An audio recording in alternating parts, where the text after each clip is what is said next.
So human predators outside of prison are far more in number than those in prison, and they are equally as committed to destruction.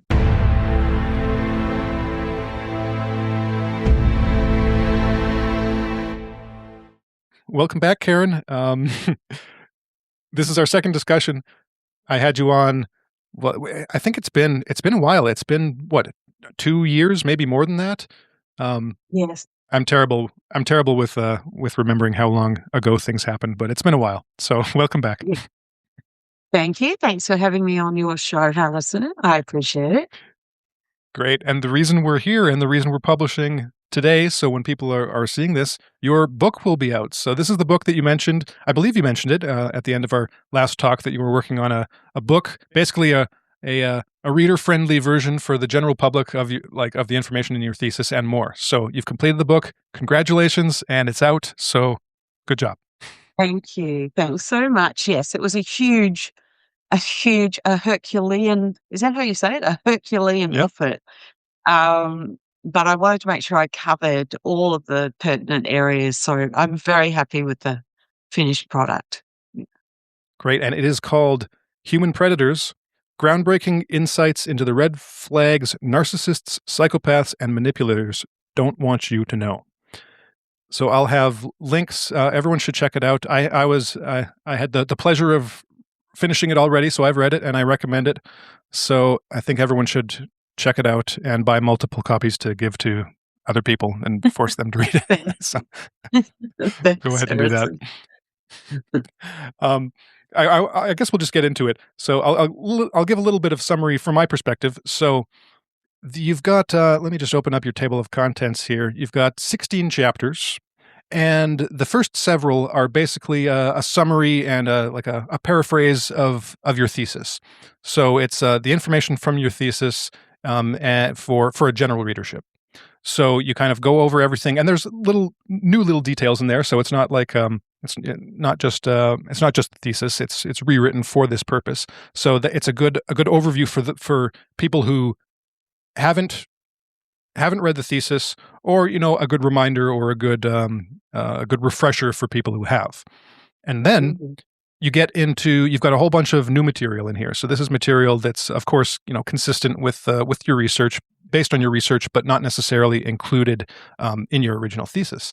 So I wanted to talk mostly about that, but I guess maybe for listeners and viewers who haven't watched our previous discussion, maybe just give a brief description of the study you did, and the purpose of it, and kind of your general conclusion. Again, just feel free to keep it brief, because people can always go back and listen to the first one, but it'll be good to have a little bit of background for new people.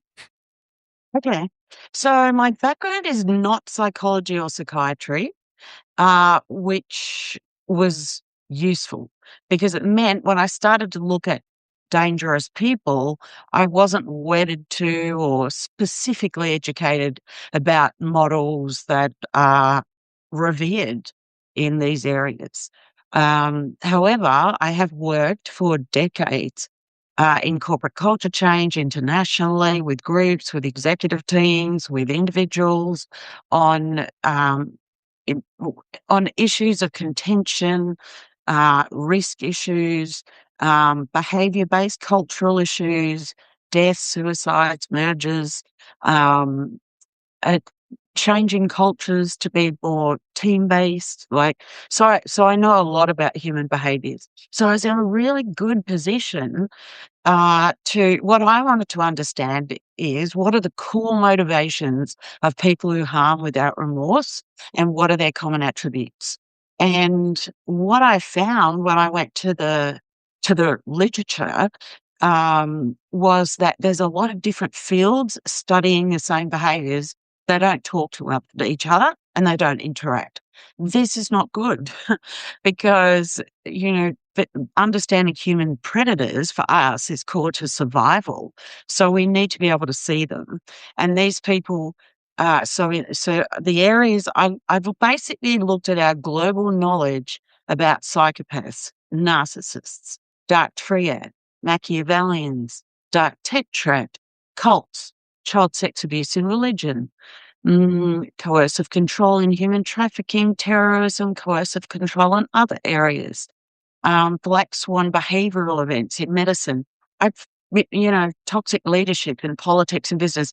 I did a huge deep dive into all these areas. So the biggest study in the world, the most in-depth study on all the fields of research examining people who actively violate social norms and harm and disadvantage others by conscious choice. And then I also did the first research in the world with expert practitioners working long-term with human predators or dark personalities outside of prison in areas like law and medicine and business and journalism and politics, all sorts of areas. And they were working with their victims as well. So that, in previously, researchers had just gone out on general surveys to the general public and asked questions about, oh, do you manipulate? Do you lie? I mean, the answer would be yes, we do lie. But most human predators would not engage in something like that. They wouldn't be honest because they just love to toy with their minds anyway. And the depth of malevolence is not easy to capture in just a general survey anyway. You need to be talking to the victims or targets about that. So my research was massive. It pulled in a lot of perspectives and it threw up some really interesting information. Some of the key bits of information are around people outside of prison that are human predators. When I say human predators, I mean narcissists, psychopaths, people whose brains are wired differently to us, who enjoy controlling sadism, etc. We can talk more about that. But so human predators outside of prison are far more in number than those in prison. And they are equally as committed to destruction as those in, serial killers.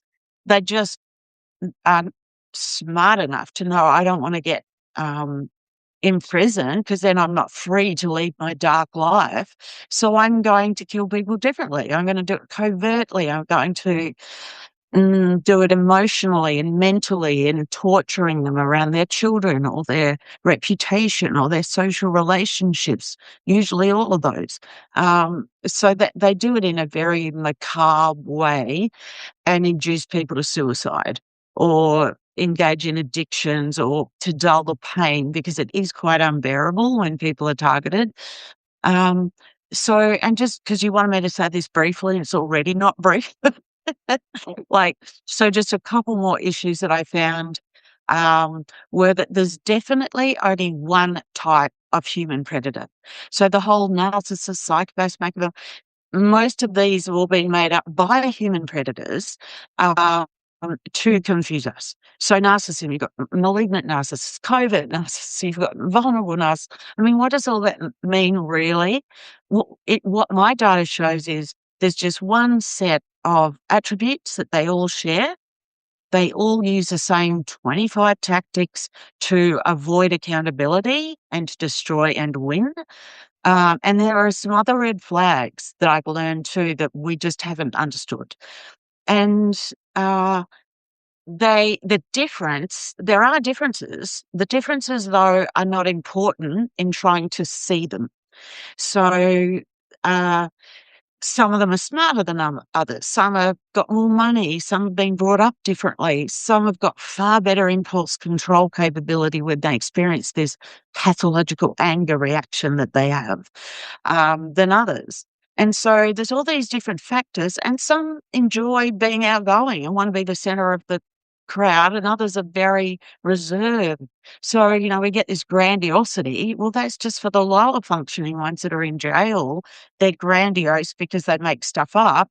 But there's, ones that are CEOs and executives and doctors, and they're not grandiose because they don't have to be. They've got their own good stories. Interestingly, though, some of them downplay their capability so as you don't suspect them as easily.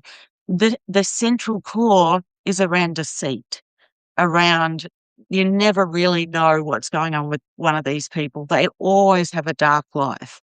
And I think, do you want me to stop it there? You know, I could go on for Yeah. a long No, I think time. that's a I think that's a good place to stop, and we can get we'll get into more as we as the conversation develops, of course, because Sure. everything's related. But I think that's a good a good summary, and basic. So maybe I'll add just a couple points of the way I see it.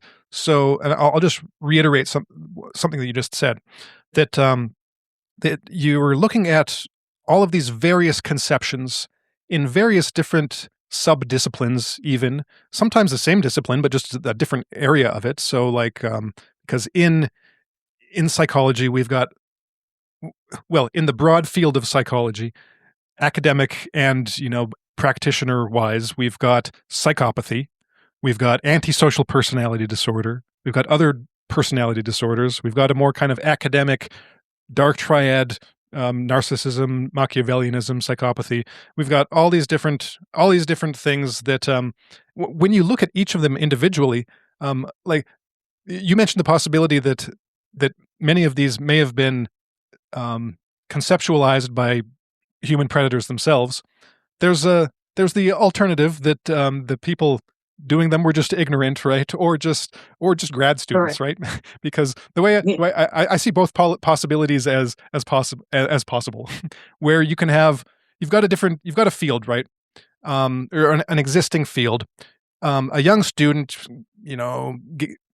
becomes a psychologist. Like me, I might have gone in that direction if I didn't drop out of university, because psychology was my favorite course when I went to university.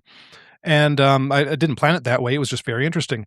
But when you go, a lot of kids, when they go to school, they don't really know what they want to do. I'd say probably most of them, they go to school and then they kind of just figure out, oh, well, I guess I'll do this because this is kind of interesting.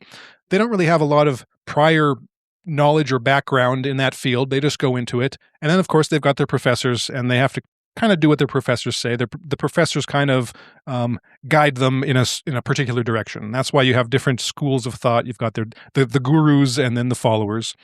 And it seems like in a lot of these fields, and I think you make this point in the book, is that when they started out, it seemed like they were all looking for the same thing. Oh, I identified this kind of, let's say, human predator, unknown quantity X, and then they kind of latched onto some ideas or tried to develop it, but completely ignored all the existing and previous contradictory or maybe even complementary conceptualizations of that.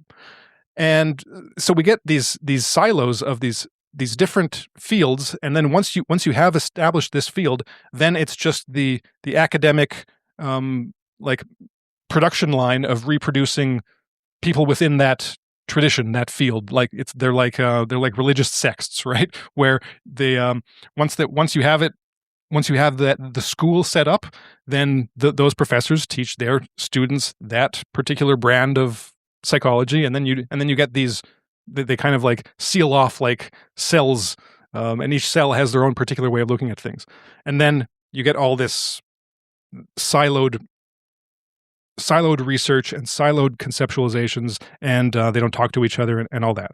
So of course that confusion can of course be let's say weaponized, or well, there's a whole other thing we can get into there. But you find out, doing your research, talking to people who actually have life experience. So this isn't like a grad student, right? A grad student goes in with no experience. So, and then they have to gain their experience while they're being indoctrinated at the same time.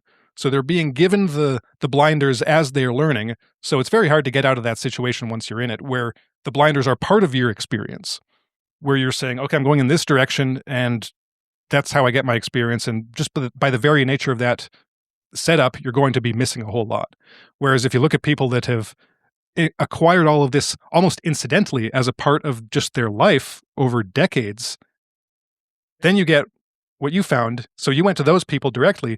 They weren't like indoctrinated. Well, not all of them. Yeah, of course, you talked to some people that were part of the academic community, but for the most part, you gained your best information from the people that didn't have that indoctrination process. Like, would you think that, or would you say that that's a fair representation of the way things are, or do you think I'm exaggerating? Yes. No, that's well said, and I think it's correct. Some of them have done this, and I do talk about this in the book too. Some people, some researchers and academics who have explored these concepts have done it inadvertently. They've just been directed, as you were saying, corralled down a particular mind, you know, with a particular mindset of that's exactly right.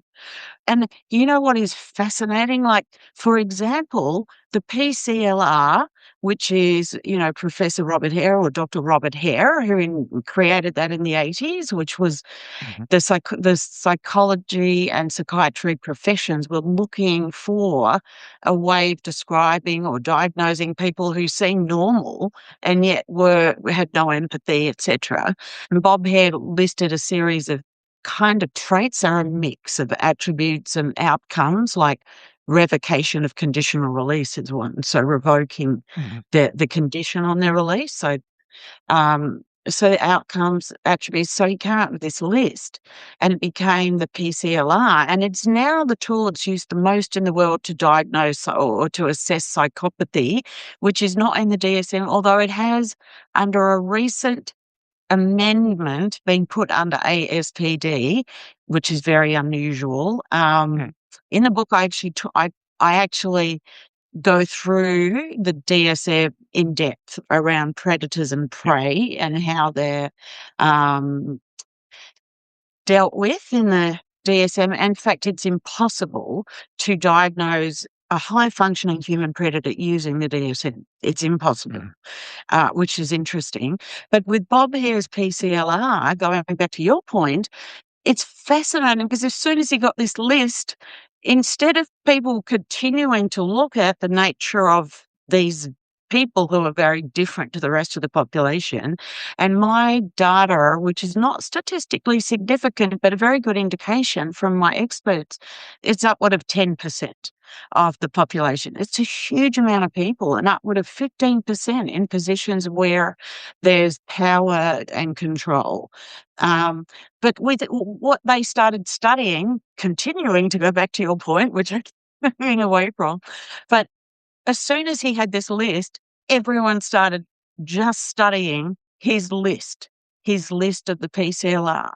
Um, so instead of, continuing to go more deeply into what is the true nature of these people and are there attributes we've kind of missed here from Bob Hare's list, which became the PCLR, everyone, like tens of thousands of pieces of research have been just on those attributes and outcomes and sort of mix of that list, which was made in prisons, right? He created that from Yeah. prison populations and on Cleckley's work from 1941.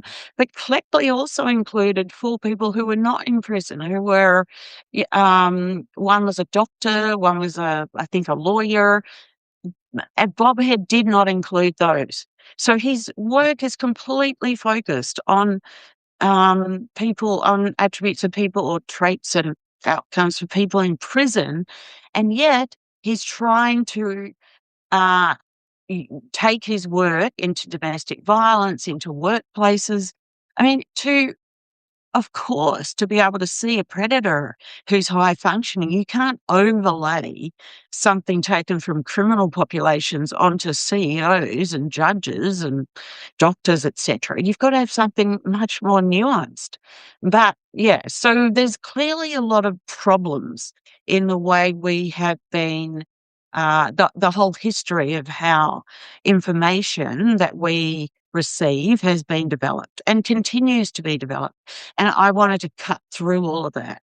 So I Yeah. spent 5 years full time doing that. I just took this time out of my life and just completely focused. And it was actually kind of sadly amusing. Like some of them were litigating against each other if they challenged their views. I mean, who does that and how does that help us? Um, so I travel a lot and I did go to meet different people in different countries to really understand what was going on in addition to the full research into all these fields, in addition to my own primary data. So I'm very confident around what I've produced. in terms of the 20 attributes and the 25 tactics. But yes, what's happened is people have been led down particular pathways, as you've said, to the researchers have been led down, and they have been led down them by some human predators. My PhD research does show that some of the top academics or researchers, as well as some of the top educators, are predators. And there's ways of identifying this, which I talk about in my book, because we don't want to be supporting the academics or the educators that are predators, even though some of them are brilliant and say great things that really resonate with us as victims. And I have been a victim in pretty horrible ways. We don't want to give them a platform because they're going to hurt other people. And a lot of us are. A lot of victims are, oh, gee, she's saying great things, or his research is really interesting. And in the absence of anything else, we're supporting that because they're the first ones to jump on the bandwagon. Of course, they want to control. That's what they're driven by. So they've controlled the research. They're controlling the education because the academics have given out such inaccurate information around how to see them in the broader population, that all of the predators have gone, oh, wow, great, that's a market niche. I'm going to jump in and be an educator.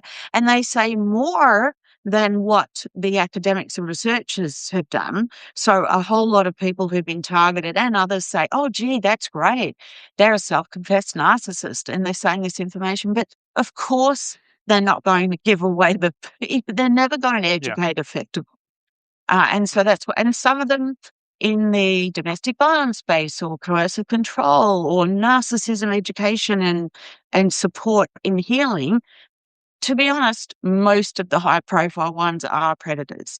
And so they're provoking women actually and making it more unsafe for women, even though they're saying fantastic stuff like, oh, borderline personality does not exist. It's really about people who've been pathologized as victims. And I agree with that, right? But so they're saying really good things like that, but they're also putting people at risk, with most people not even realizing, for their own benefit, financial benefit and profile.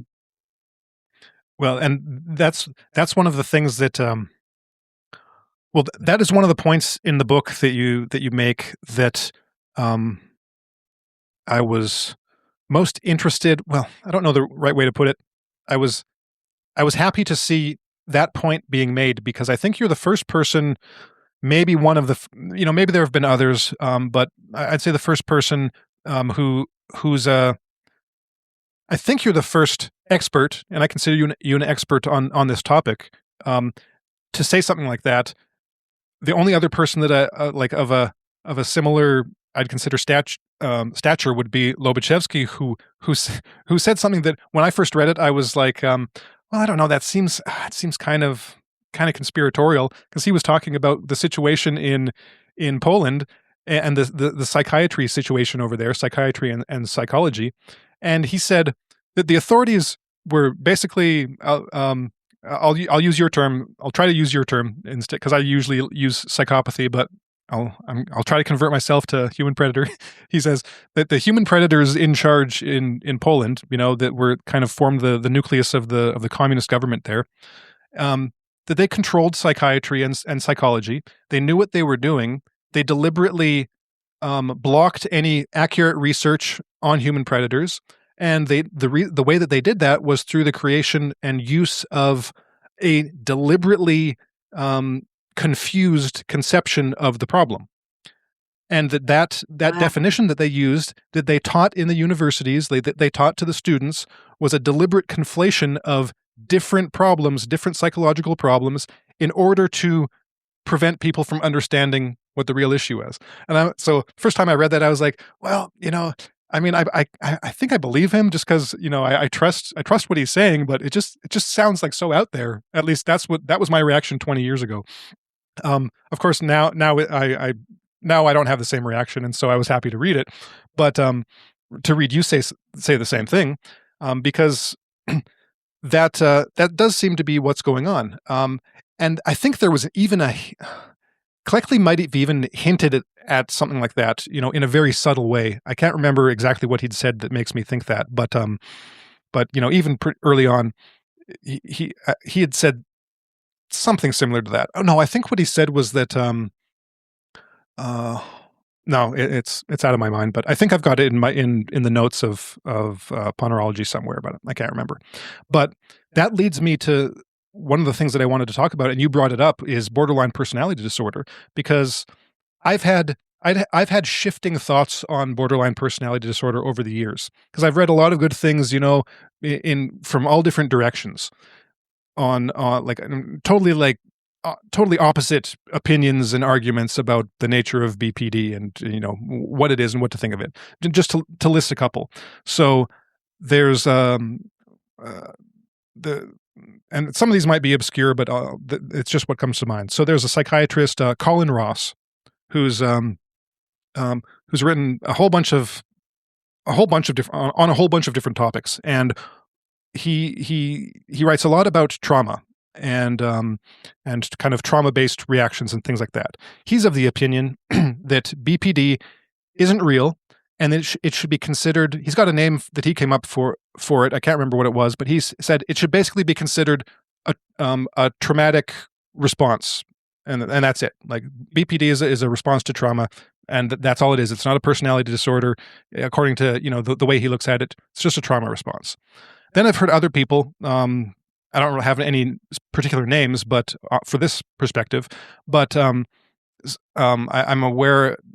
Some people argue that BPD, especially in, let's say, some women, is actually a misdiagnosis of psychopathy, because some researchers argue that yes, there are women psychopaths, but we're not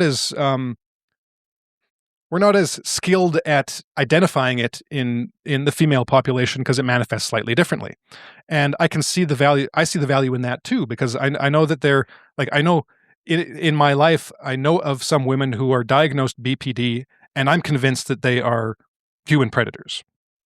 Right. And I don't see a trauma response in them. I see them like as just super manipulative people destroying other people's lives, and with like no guilt, no conscience whatsoever, but they're diagnosed as BPD. Now, and correct me if I'm wrong, but I got that impression from your book as well, that BPD itself is one of those hodgepodge diagnoses where different things get mixed in there, and in the process, it doesn't really tell us anything meaningful, because it can mean one thing, it can mean another. What are your thoughts now on BPD? Yes, that's a really good area. So what I've done is read the DSM, or the Diagnostic Statistical Manual. So just for your listeners who may not be aware of it, there are two key manuals in the world that are used for diagnostic purposes. One is the ICD, which is really European based, and one is the DSM, the Diagnostic Statistical Manual, that's put out by the American Psychological Association. And they first started doing these kind of manuals like a couple of 100 years ago, when they started doing census. So they needed to capture information for census, and then not censoring things, census, collecting information, census. But then these manuals became more about research and diagnostics and etc.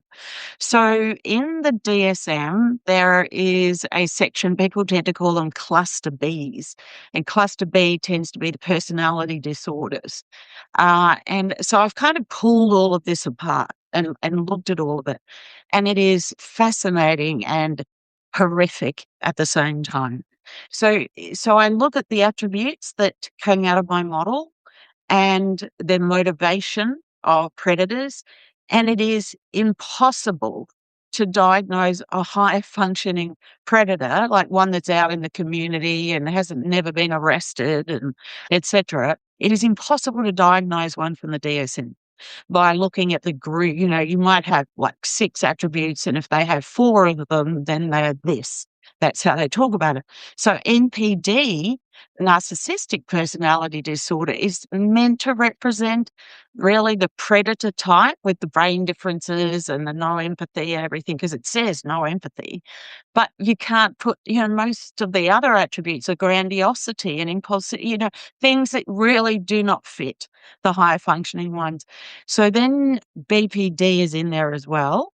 And BPD doesn't have no empathy. Right? It's clearly meant to be like a conceptualization that represents the prey, those who've been abused. But here's the thing. If you can't diagnose a predator, where are you going to put them if you have to give a diagnosis? So you shove them all into BPD.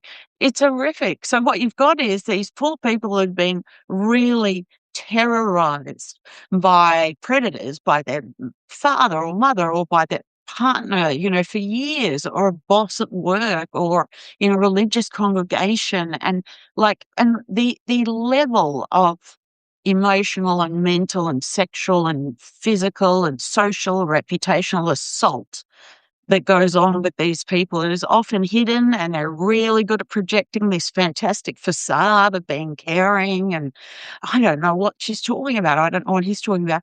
The amount of torture is war-based. It is like being in a war. And they've been subjected to this, and they need compassion. And yeah, they might have some of these. They might have learnt to lie. They might be particularly sensitive to criticism, and so they can be they can be angry because they're coming from a different context of what they experience, just like war veterans, right? But they are well-meaning and well-intentioned, and they want to be their best self. They experience empathy, they experience shame. And if we can catch them early on, right, or even prevent it in the first place, we would be a lot better off as a human population. So what's happening now is, though, the predators who can't be diagnosed get shoved into BPD. So people say to me, "Oh, I don't agree with you. Borderline personality disorder people are horrible. They're definitely predators." Well, the thing is, the way that it is, and I'm sympathetic to everyone's perspectives, because we've been confused by the academics, by the psychiatrists, by the psychologists who are predators. And there are millions. There are so many. I say without statistically significant research backing this claim, I believe that the level of predatory behavior or predators in mental health is of the same magnitude of child sex abuse and religion. But these predators are predating on people mentally, like forcing them to down this route of horrific engagement where they eventually commit suicide, not because of the reason they went to the mental health professional for, but because the way the mental health professional has dealt with them. And it could be mentally, sexually. There's a lot of sexual abuse by mental health professionals, socially, reputation. It's the usual. When I talk about a predator, it could be mental, psychological, emotional, social, like killing off people's social networks, killing off their reputation. It's a whole killing their relationship with their kids, or So it's a predator to me is not just sexual, it's very broad. It could be physical or sexual. So, and the same has happened with the ASPD, antisocial personality disorder, is more a disorder around the prey, the people who've been preyed on. But by putting psychopathy, they actually put psychopathy under that heading by an amendment to the DSM-5. Again, you're diluting the waters. So it's really impossible to say they're a predator because you're saying ASPD, which is the overlay. But the ones that really need the support, who've just got the behaviours. So ASPD is more behaviourally based, and psychopathy is more the whole personality base and motivational based. It is different. Yeah. So what the psychiatrists and psychologists creating the DSM keep doing is mixing them up together. I mean, it's insidious and in with capital letters, insidious. It's Yeah. if every time they put out a new DSM, and there is meant to be a new one coming out soon, DSM-6, let's have a look at what they do. Let's see if we can actually diagnose a human predator from the DSM, because right now it's almost impossible. The low functioning ones, the ones that are in jail, and that's what they want us to believe, the high functioning psychologists and psychiatrists that are predators, right? They want us to think they're the ones in jail. They're the ones that are violent and aggressive and have those impulse control capability issues. But that's just a small section that they're corralling us down with movies and with every. Although there's been some things that have come out on, as series, etc., recently that are paying more attention to the more subtle and covert techniques that predators use. Do any stick out, like, or stand out, that people could watch as good examples? Well, do you know what I would do? I'll come back to you with the ones that I would prefer to mention, because there's quite a few, and I want to pick just a few of the good Okay. ones. There's actually one from Germany that's fantastic at showing the difference. It's got subtitles, but it really is good. And so I want to think about that, and maybe you could put that up on the Okay. screen at the end when you finish this. Would that work for you? Is that Yeah, okay? I'll probably put it. Yeah, that'll work. I'll probably put it in the description, and then I'll be writing about this too, and posting it on my Substack. So I'll do a little write up on Substack to add some stuff to that Yes. too. That Yeah, sounds great. Well, thank you with that. Yeah. okay. Um, well, you mentioned predators and prey, and now this is chapter 11 in your book. So maybe I want you to get into just maybe a little bit more on that topic, because of course the persistent predatory personality model is about predators, but you've also got this chapter where you introduce the concept of prey, and I guess it's in the thesis too a little bit. I can't remember if you use the word prey in the thesis or not, but you expand on it in the book here. So when you're saying prey, maybe just expand on that a little bit. What is human prey as opposed to human predators? Yes, well, so unfortunately, there are a set of attributes that predators look for. And I often use the metaphor of predators in the wild, like lions. Um, they look for where are there groups of vulnerable people. So, or sorry, in the metaphor of the animals, they might go to a watering hole, for example, because they know that's where there's groups of vulnerables. They can find zebras there, or wildebeests, or the other animals they like to prey on. And that's the same in the human predator. They go to work in hospitals where people are sick. They work with kids because they're more vulnerable. They look for those of us who've been targeted by predators before, right? Brought up by them, or being part of a cult, or being married to one, or recently bereaved, right? So they look Mhm. for groups. So they'll look on social media where we are. Yeah. So it's just the same. And then what they do, what the predators do in the wild, is they'll watch their prey for a while. They'll look at those that are more vulnerable, like so they'll look for the young in it. So they won't just look where there's groups of them. They also look for which are the younger ones, which are the older ones, which ones look sick, which one. And the predators, unfortunately, do that. Human predators do the same. So, and then they will watch their behavior, and that's what human predators do. They'll observe, they'll say, are they kind of away from their family? Are they, how smart are they? How easily will they be to control? So they kind of look for that. And then they will, then what they'll do in the wild is they isolate. So they'll go off and try and cordon off a young one or an older one or from the tribe, from the group, from the pack or whatever.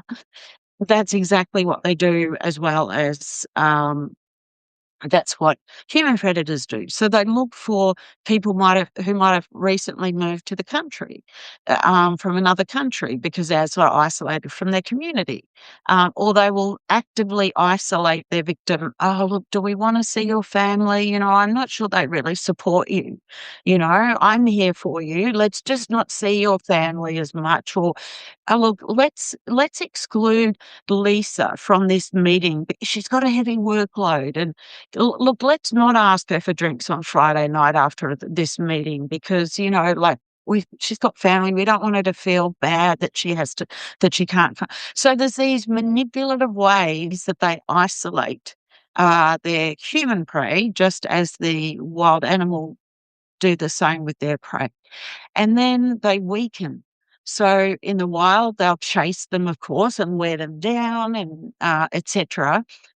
Human predators do the same. Once they've isolated them, they'll demean and insult and the word gaslight. So they play with their mind. In my research, one example was where a guy would get his wife's car's set of keys, and he would go and move her car while she was at work. And so she would be like, I don't understand what's going on. Like, so they actively break the person, right? They play with their mind. They decrease their confidence, and then gradually it leads to the death. In the wild, of course, it leads to death. With the human predator, what they do with the prey is that they might push them, as I've already said, eventually to suicide or to become such a hollow shell of what they once were. I often talk to victims or targets of human predators, and all this. There's a lot of this data in the book as well around they're just not the person they ever were. It's such a fundamental pulling apart of a person's being. It's hard to describe. It is like what a lion would do to a zebra if, a young zebra that they would catch in a way. It's the same thing. It's quite horrific. So I just think that what a lot of the academics and mental health professionals have done is just mixed up a lot of this when it's actually quite simple. And then mental health professionals will say, when I'm commenting on social media, oh, this is such a simplistic, but it is simple. I mean, it actually is. And yes, there's people with other sorts of mental health issues, but I'm not talking about those. And then there's something just falling over. Sorry.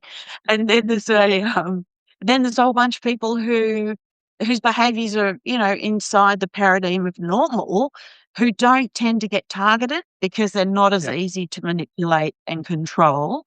So the prey will, even if they don't suicide or go to addictions, they often get sick.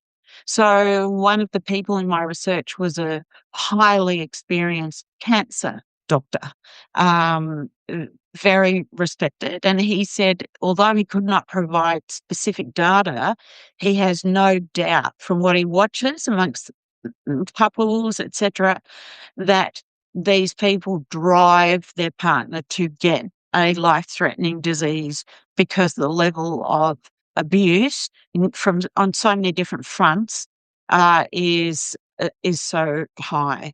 The prey often don't realize that they're prey because, again, just like lions hide before they pounce, like that.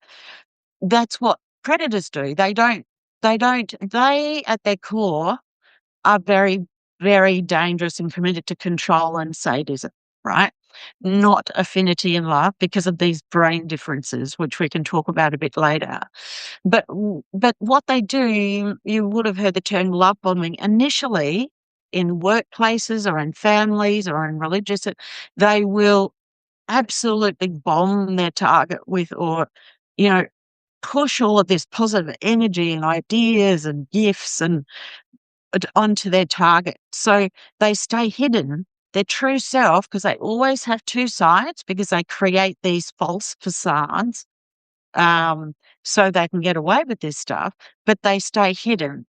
And once there's a legal event like a marriage, a baby, their kids turn 18. Once there's a legal event, then it all changes. So that nice thing, that nice facade that they're projecting, because they can control more once there's a legal event, that um, that that false persona comes out more, so that you've just got this kind of nice act initially, and it is so overwhelmingly convincing. The person often feels like they've never been seen before in a way they've been seen by the predator, because they don't experience fear or shame. Literally, we've done so many tests to show they don't experience fear, so they can brazenly just stare into the eyes of someone forever and make you feel so special. They listen for what your vulnerabilities are, and they will say, let's do this. I want to be this for you. I want us to have this in our life.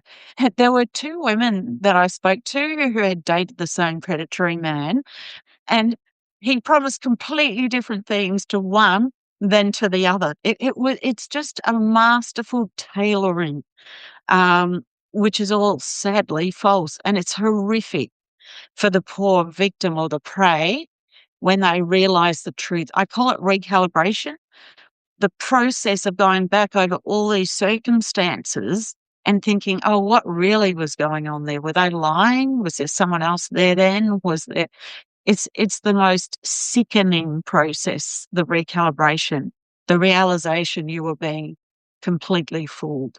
So basically, when you ask me about prey, I would just say a very technical term, which is it totally sucks to be the prey. Mhm.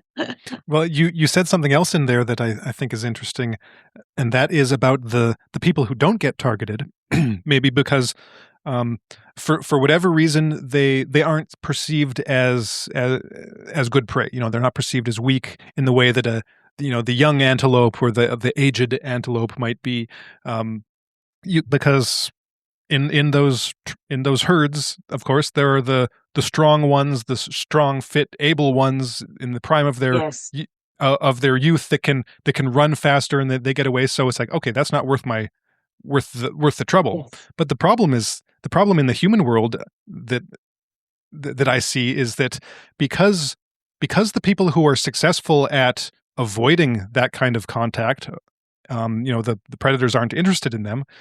They have no experience of it. So when they hear about it, it sounds crazy. They don't, they, uh, Yeah. they don't have Well, any frame of reference for it. it's a really, really good point and really difficult. So predators also, it's not just the young or the old or the sick, it's also people who are just Yep. kind-hearted, generous, honest, because they will look past people's faults. And people also say to me, oh, well, they also go for really successful people, and they do. So some that are high functioning want a partner to hide because Mm. like I keep saying, they've always got a dark life. They want a partner that looks good, that will perform they might have to do social stuff for work or whatever. So they still can target. And sometimes that's more of a challenge for them. Let me target, them. And if I bring them down, then that will be fun, because again, it is impossible for people, particularly if they haven't been targeted, as you're saying, to understand the depth of darkness that motivates these people. And sometimes people say to me, surely not. He's a CEO. He wouldn't put the time into doing all of that or, they're high flying journalists. Why would they spend all the time doing that? They do. They are so different to the rest of us. That's where they get their kicks because of these brain anomalies. Do you want me to talk about that, or do you want to look, Yeah. the whole thing, asking you a question again is to do you want me to talk a bit more about the fact it is like, how do we bring the people who have not experienced being targeted, which was your point before, how do we bring them up to speed? How do we, because we need them. They're the stronger people, potentially, or in communities that need to be leading this fight against the dangerous, because there are many and they are becoming much more brazen. And we mentioned that before the show, right? They're coming out more and making decisions in courts that that are more conditioned towards, that don't help the victims. So judges that are predators are making decisions more and more that don't help the victims of rape or sexual assault or predators, engaged in pedophilia and child sex abuse. They're letting them go more and more. So the predatory judges are becoming, or the judges that are predators are becoming more blatant in terms of letting people off. So they're not setting precedent, because all predators are sexually boundaryless. That's one of the attributes. So they'll do anything with anyone, and they're going to just keep that open in the courts. So, yeah, how do we get people who are really strong and leaders in communities who have not been targeted to understand what to do, like how to help and how bad that's what I'm hoping to do in my book. I'm actually hoping that people will read it who are higher functioning, get some more, but have not been preyed on and are not predators, and might join the fight. Because I tell you what, I'm nervous about the future of the world now and where it's heading, and how a lot more of these predators are becoming more active. They're not hiding as much. Mhm. Okay, well, yeah, there's a there's a whole handful of things I want to say to respond and to take off on that. Um, I'll make a few observations and then and we'll go with that.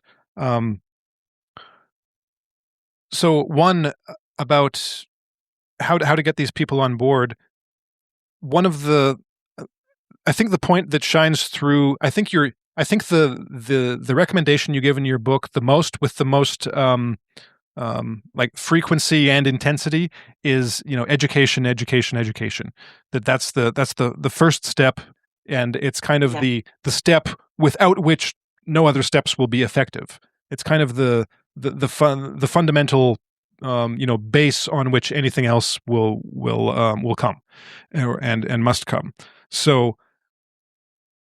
I think that's it, I think that's true. It's just a matter of course, how to implement it, how to actually put forward this education. Because, again, to use to use the university example, you have high school kids that go into university, like me. You take your Psychology 101, and I learned some really interesting things in Psychology 101. And was exposed to all kinds of stuff. Like we even learned a little bit about psychopathy, I'm pretty sure. And even in high school, there was a course that I didn't take. I had the option, but I didn't take it, of taking like a high school psychology course, just because one was offered in my high school. So, and once I think the hurdle is basically getting into the curriculum. Once you're in the curriculum, then kids are like kids are pretty receptive and open to learning new and interesting things. And this is a new and interesting thing for a lot of people. I think it would be for kids, especially, it would be interesting and helpful for various different kinds of kids, right? Because in any school, you're going to have child victims. You're going to have children that have been abused, abused as children, who have a predator as a family member. You're going to have that subset of kids. You're going to have the kids who will grow up to be those resilient ones and the ones that are never targeted, but they're going to be learning about it at a young, impressionable age where I think they'll be more interested in it just because it's by its very nature interesting. It might not have any immediate relevance to them in their lives because they haven't experienced that. But I think I think youths are the best target for that kind of education. Some people might be too old, and you just can't teach them. Maybe they're not interested in learning anything new. But I think that I think that's possible. It's just a matter of getting it done. And with social media, of course, anyone can view it. So if there were online, resources online that were sufficiently accessible and viral, that would be great. It's a matter of implementing that, which is the hard part. But on that you mentioned the judges. So I think some of the examples that you were alluding to are recently judges who are being extremely lenient with the perpetrators of the crimes that you mentioned. Like it might be rapes, violent rapes. You can expand on that and what's going on with these judges, basically. Now, one of the things that has been going around, like social media, has been this concept of like suicidal empathy. I don't know if you've seen the discussion on that before, or seen it crop up, but basically the idea that there is, that some people are just empathetic to a degree that it becomes dangerous to themselves. And you can kind of see what is meant by this if you imagine a person who is so tolerant and open-minded that they will give rights and lenience to the worst sort of people to the point where they get harmed in the process. I think that is kind of maybe a charitable way of interpreting that. I don't necessarily agree with the way the concept is framed, because I think that you could look at these judges in these cases and say, oh, they're being suicidally empathetic, but I don't think that's going on. I don't think that's what you think is going on. Maybe let's talk about that a bit more. Like what is going on with these judges? Maybe we can take it in a few different directions, but maybe just say a bit more about that. Okay. Well, the whole suicidal empathy, I don't support that, and I don't support the person who came up with that concept, because it takes the focus away from the predator, which has been done on purpose by this person, right? Now, what I would say, though, because I have studied that in depth, I like going down any rabbit hole to look at what's actually going on here. I collect a lot of data and a lot of research.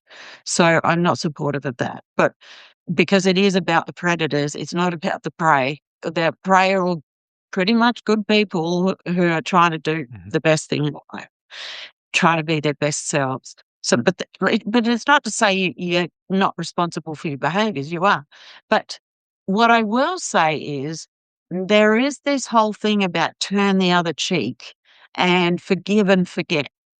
I mean, you've got to think predators must have made that up, right? It's like and it is true that and again, I don't blame people for not understanding this, right? Because a lot of people educating in this space are predators, they don't bring up the brain stuff, right? These people have completely different brains, right? The prefrontal cortex in particular, and the amygdala, and also not just structure, but functional aspects of the brain, and also interconnectivity between different parts of the brain.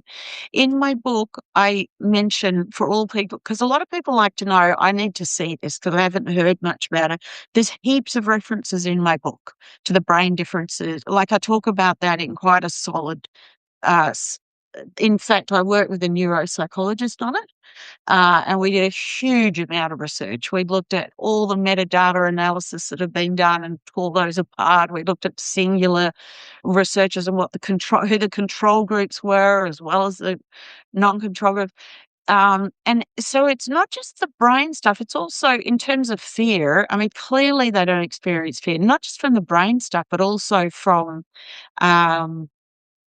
perspiration studies and heart rate studies. And Heart I rate. mean, it's just, yeah, it is just it is very clear these people do not experience fear. They're different animals. So, um, so, so the prey sometimes, not prey, but because I don't want to, this is not about the victims and those who are targeted, but sometimes broadly in the world, there is this view because we don't understand these people are so different. They're through their brains and through their motivations, and they're just not motivated by affinity or by love or by accomplishment in the way that we know it. It's about control, not accomplishment, right? So they're just so different. And sadism is about demeaning, diminishing, humiliating, sort of brainwashing. There's all sorts of stuff around sadism. But because we don't understand it, we do think, a lot of people think, yes, everyone's redeemable. We could all with love be changed. I used to think that I very strongly, I'm a big kind of empath, like love to love, all this sort of stuff. And I used to be horrified if people would say, no, they're not, but the fact is, now that I know what I know, absolutely, we can't say turn the other cheek. It just gives them, they rub their hands with glee. Oh, great, they're turning the other cheek. I get to do it again. And in fact, a lot of predators love to go to religion, charities, because they know there's less governance processes. People will turn the other cheek. They're not, they don't think as badly of people, so they can get away with more stuff. I mean, yes, charities. I know 3 charities in Australia that have CEOs who are predators through a whole lot of research that I've done. One of them, I tried to talk to one of the board directors about it, and people don't want to know. And also, we've been prevented from understanding the full set of behaviours. So it's the education. I agree with you. Everything, your point about it's got to be education before everything else, totally accurate. So my work is very much around human behaviours and shifting human behaviours. And people just can't go from here to here. There has to be, before they can start actively doing stuff, they do need to understand. So education is the first plank, as you're saying, awareness, then education. And I think schools is a fantastic place to start.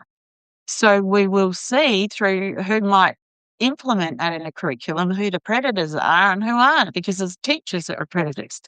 And I often get them writing to me saying our principal is one, and it's really difficult because he or she does this, that, and the other.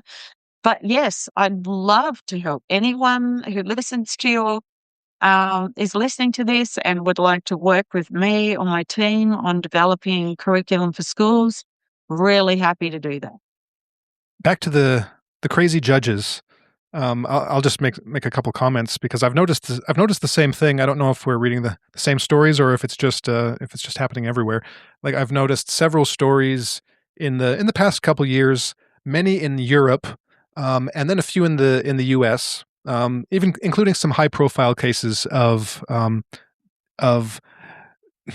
of the criminal predator, right? The one that doesn't have very much self-control, and is just a recidivist criminal, just crime after crime after crime, and these judges who just like refuse to charge them, let them out after a month, and it's just they're back on the streets, back on the streets, back on the streets until they kill someone in public for no reason whatsoever, and it becomes a huge story. And then who knows if they're going to if they're going to get a big sentence after that either. But and then you hear the stories in Europe very similar, but the ones I've read in Europe are more about the rape cases where just a violent rapist who it's like, oh well, we have to. Well, I don't even know what the justification is. I know there are some trends in European law, some kind of or arguments and justifications for lenient sentences. And from the little bit of research I did on this for a separate project, not even directly relating to this issue, is that it seemed to me that those policies were fairly effective in maybe just in prior years, because I think the motivation behind them is an insight that I think you mentioned, is that a lot of even let's say antisocial personality disorder, it's a prey behavior, a prey outcome, is that there a lot of people that are in prison or that go into prison are reformable. They are able to become, better people, better citizens, healthier, and not commit crimes again. But there are those that doesn't work on, right? There are the human predators who can't be fixed, who can't be changed. Now, so in a criminal legal setting, it works when there's even an intuition about that situation where it's like, okay, well, this person obviously isn't going, can't be reformed. It seems like that we might be able to give this person a chance, and see what happens. It's possible for that to work. It would work better if there was a better understanding of those human differences. But it seems in many cases, at least with particular judges, that it's gone totally off the rails, where it's almost like they're using the leniency in sentencing as the cover to just let off the people who really shouldn't be let back on the streets because of the crimes that they've committed and the crimes that they will undoubtedly commit, in a week, a month, within the next year. And it just seems like an insane situation. And well, I just wrote an article on that gets into some of this stuff. Well, it relates to one other comment that I wanted to make. I won't get into my article. About high functioning predators and academia. Well, not in academia, but in relation to academia, because the way the academic constructs present it, you don't really see any focus on the idea that, as you say, this CEO can be a predator. This highly regarded surgeon can be a predator, et cetera, et cetera. But for the average person on the street, I think the average person is much more receptive to that, especially in politics, right? I think that if you talk to some just totally ignorant person on the street that knows nothing about psychology or psychiatry or any of these concepts, they've got a pretty good idea that there are completely evil people in very high positions. And we see that in a lot of the conspiracy theory and the conspiracy fact that comes out, like Jeffrey Epstein. And we've got pedophile scandal after pedophile scandal in the UK. If you just look in the past 50 years, you've got like a dozen high-profile pedophile ring scandals just in the UK alone. You've got the Dutroux scandal in Belgium in the 90s, the Franklin scandal in the US in the 80s, and there's just one after the other. And what you see is absolute depravity among the top echelon of the elites in society. So normal people are aware of that. People on the internet are aware of that. It's not shocking to them because they've just become they've become used to it in a sick kind of way. It's kind of there's and used to it and almost desensitized to it. Like, it still gets people really angry, but it's kind of even just recognized among a certain, maybe it's just the terminally online percentage of the population that's just aware of these things. But I don't think so. I think that's actually a good thing, because I think the general person is more open to this, to your ideas, like to the insights that you've gotten into this subject, than the academic who's already made up his mind, right? So I think that there's fertile ground for people latching onto this as being, okay, well, that explains what I see happening in the world, because I know there are really evil people that are very high functioning. So I think I tend to think that's kind of a good thing. But I'm just kind of like rambling, just sharing some thoughts that came to me over the course of the discussion. But do you have any comments on that? There's a couple of things. So we're talking about now really high functioning, and I want to go back to that, because they're not just, when I say high functioning, they're also like your local accountant, your GP, the person who runs the corner. They're like everywhere. So it's not just control. Like, when I say control, it might just be control it might be control over a body during a rape, or control of your accounting client, like, or a control of, like, whoever they just, GP control over their, like, their patient in the weirdest ways, right? It doesn't have to be control over a country or control over a company. It can be control over a family. It can be so I use some examples in the book around how this might look, and I talk about in the finance industry, how might this play out, right? And so and with an accountant, with a finance advisor, or with a treasurer, or with a, like, because I've seen this quite a lot. Um, and so what they might do, for example, with an accountant, like, how do you control?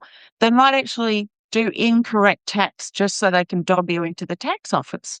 Or they might, if you want to leave because you realize there's something shifty going on here, that it's just, they won't let you leave. They keep giving you wrong invoices, so you actually can't leave them to move to another. So in some countries, until you've paid your invoice, you can't move to. So they just keep it. It's actually, with a lot of them, less about money and more about the control is the greatest driver. Now, some of them are avaricious. They do like money. They like collecting toys. They like the control that is given to them through power, right? But not all of them are like that. So we need to think about high functioning in two different ways. One is those really high functioning, like they have all the power, countries, businesses, church. Oh, there's so many religion, like, and then you have the just normal people going about normal life, who you might have someone at the local planning office who accepts your form for planning and then says you've done it wrong, and then gives you the next form that's also wrong on purpose, and you think, oh, that's weird. So you go back again, or you email them again, or whatever, and then they'll put it in the wrong thing. Like, you don't even know. Sometimes they just don't like the way you look at them, or you might cut in front of them in a car, and they might, because they're very vengeful. Vengefulness is one of their attributes. They might come after you for the next 5 years, right? They might follow you. They might know where you live. You don't even know. And you're getting letters where you think, what's going on? And then you're kind of finding stuff out, with your kids, or with you, that you just think, what's going on here? And you're prevented from certain things. The extent they go to with vengefulness is extraordinary. So they will pretend to be, oh, I'm such and such a sister, something really important is going on at the moment. She's been hurt. Can you just give me her car rego? We're in a big car park. I can't find it. And people do. People, human predators have ways of getting information because they have no fear and they're completely brazen. They will just get information in ways we would go, no, really, no one would do that. The moment you say no one would do that, it actually is a human predator. So there's the high functioning ones, but then there's just normal people, not normal because they're not normal, but there's predators just in the broad population. It Yep. might be a school parent who decides that they're going to get another parent, right? And then they just do stuff in the background to do with their children or their, registration records. And I mean, and they like, a lot of them like that you don't know it, right? They like that they're just causing all this havoc in someone's life. That's how they get their kicks, not by love, not by formal accomplishment, not by affinity. They get it like that. That they're motivated very differently. But to go back to your judges and the Epstein files, I mean, that has just brought up the most horrific stuff. And a lot of mainstream media haven't covered it because they're involved. Some of the people that own the mainstream media are in the Epstein files and whatever. So you have to be really, because I always say you've got to do the research. You've got to know the red flags and you've got to do your research. And so you've got to really I've found the platform I prefer to get my information from, and then I found particular people that I know are not predators who are clued in. And not necessarily conspiracy theorists, but people who just know the facts and the data and what the trends are in the world. So we've got to be kind of, nowadays, if we want to avoid these people, we've kind of got to do quite a bit of research of where do we get our information from. And I don't think either political party, when we're talking about high functioning ones, all political parties have predators. So we're fighting it out. No, it's the Democrats. No, it's the Republicans. In Australia, it's, the Labor Party, the Liberal Party, but it's really, this is what predators love to do. Let's just get everyone fighting against each other while we get on and, that's how they get their power, right? So but you're going to have predators in all political parties. They go wherever they can get the control. So I really wish we would stop kind of doing that and just, I don't know, somehow create, we're the non-predator party. Like, Mhm. we screen for normal people that aren't predators. Mhm. But with the judges there and the higher functioning ones being more brazen and coming out, there was an advertisement which I won't mention. Oh, yeah. Do you know who it is? It No, was I done by a lifestyle company, is all I would say, and it was okay. put on TV around the time of the French Olympics, right? Yeah. Was it? Yes, around the time of the French. It was a lifestyle company. Oh my goodness! It promotes. It compares Olympic athletes to predators, and it actually promotes the attributes of predators. It talks about, I have no empathy. Does that make me a bad person? It keeps saying, what's yours, what's mine is mine, what's yours is mine. Like there's all this stuff that's celebrate. And I actually was very upset when I saw that because I realized this is the beginning of them starting to be more open, which means it's coming fast. Their willingness to, um, then that's what's going on with the judges. I've noticed this in the last 6 to 12 months. There is an appetite for predators to be more open, whereas before they always had that facade. So I looked up the people behind the production of this advertisement, and I looked at the company, the board. I'm not going to talk anymore about this. But then I looked at what other boards a couple of these people were on, and the stories just come together.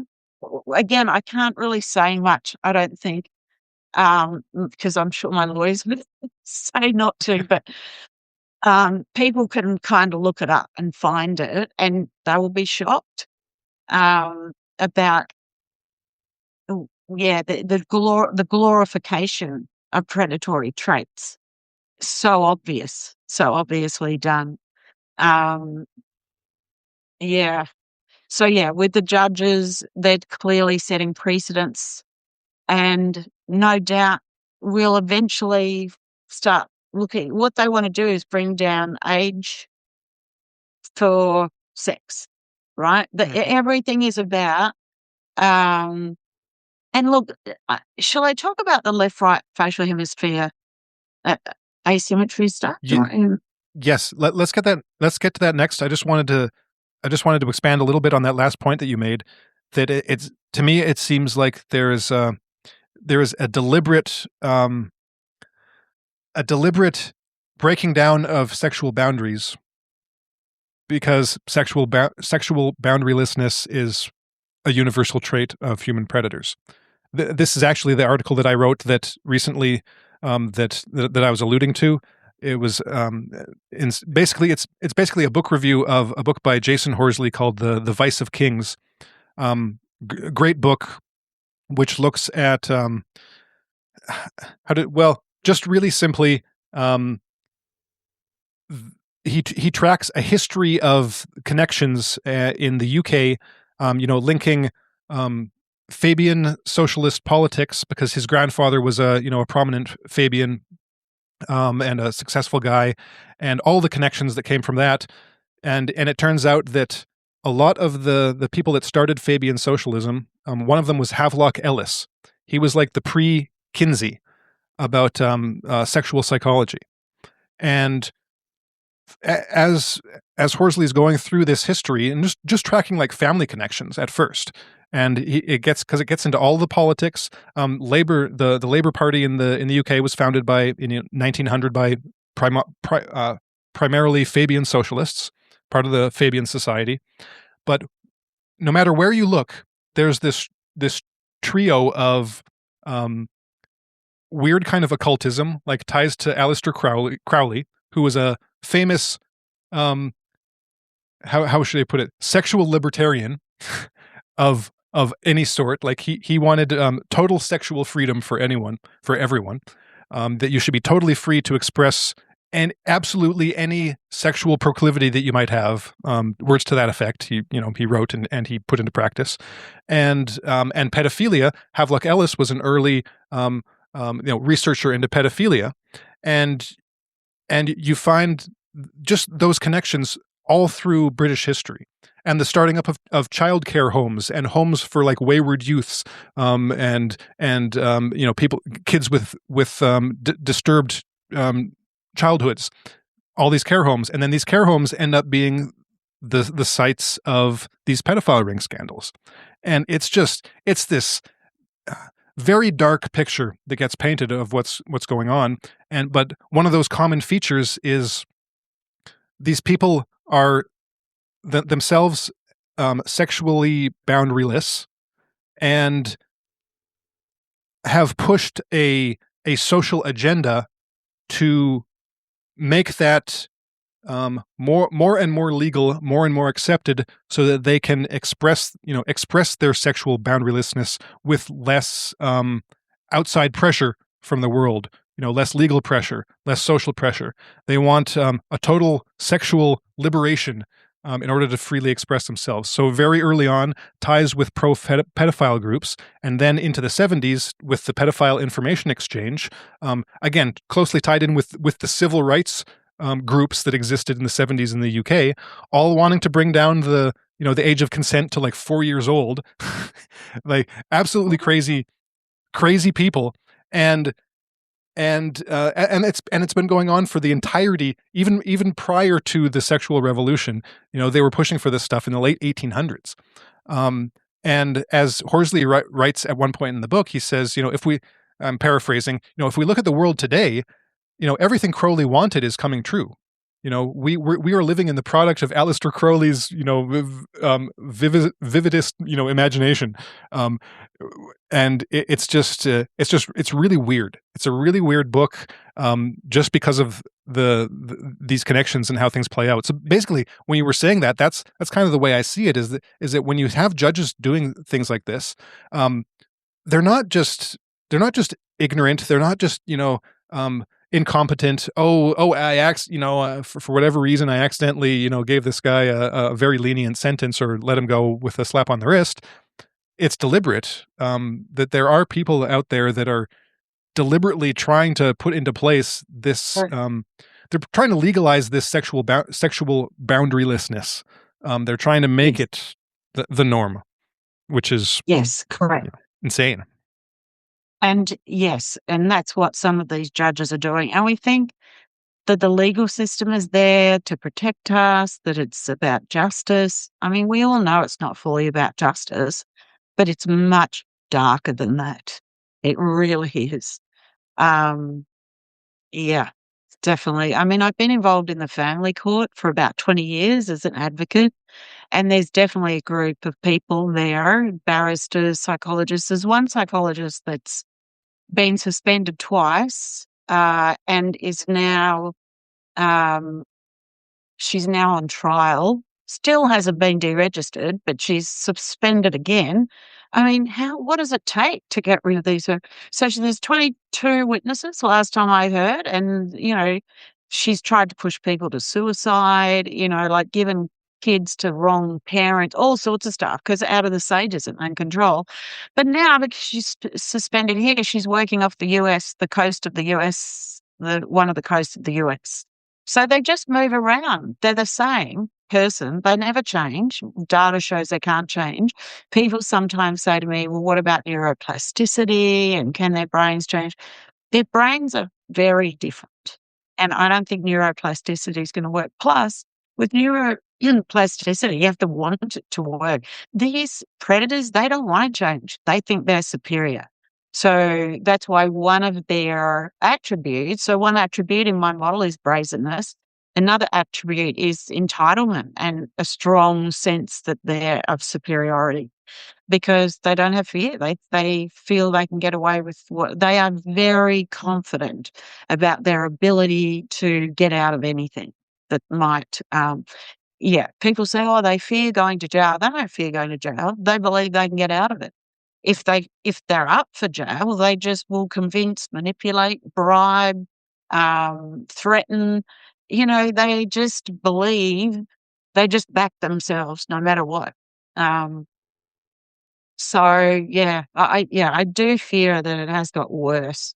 And these people used to run countries, right? You know, you'd have uh, um administrations run in countries like, uh, why is my brain I know so many of them. Chile,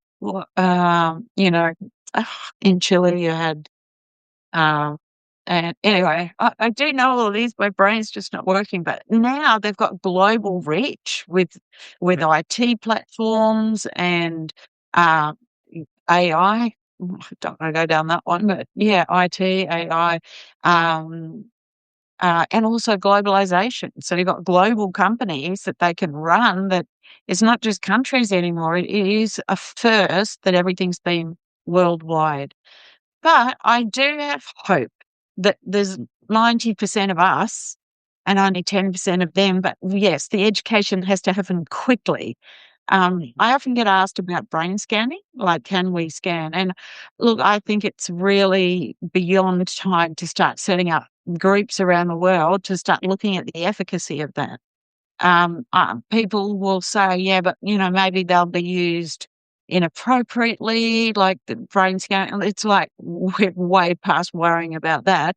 I mean, really, the as we've just been talking about, the increase in willingness of judges and people very senior, like this global lifestyle company, to be so out there around supporting their attributes and setting the world up for them. I fear with AI, like, we only have a certain set of resources on the country. If we're going to use all our water supplies to set up AI, I mean, and they actually don't care, right? It's for them. They just want the planet for them. If it compromises everybody else, they'll have AI. They'll have robots that can till the fields and like, I think it is time, beyond time, to look at, brain scanning and can we do that? And, Yeah. like some of the research is conflicting in some areas, but then I'm always suspicious about, like, as soon as we talk brain scanning, the academics will do what they always do, the predatory academics. They'll create data that challenges it, even though it might be data that's just been made up, right? Or because nothing is beyond them. They will stack editorial boards to publish the material with them and their type. They've already done that. Do you know how hard it was for me to publish my material? Like, do you know how hard it was for me to even finish my PhD? Because I had been approaching a number of, fairly senior academics, well, very senior from around the world, and I hadn't realized that some of them were predators. And yeah, there was a lot done. Even since I've started posting on social media, like, you can see who the predators are that will push back against it. But yeah, I think we definitely need some working groups in different continents looking at how do we screen, um, and how would we set that up, and how would it work, and false negatives, false Mhm. positives. Some people bring up, and um, Yeah. but I think that can be addressed. Um, yeah, I mean that I think in my view these people are the cause of all of our wars, right, and all of our yeah, a lot of the negative stuff that happens in humanity, uh, comes from Mhm. this 10% of the population. So, yeah, Mhm. we do but we haven't been able to see them enough until now. Until my data, it makes them much easier to see. Yeah. That reminds me of one other point that I was going to make, and that is there's a kind of academic gatekeeping in the, um in the seeing or just in the noticing of a predatory personality.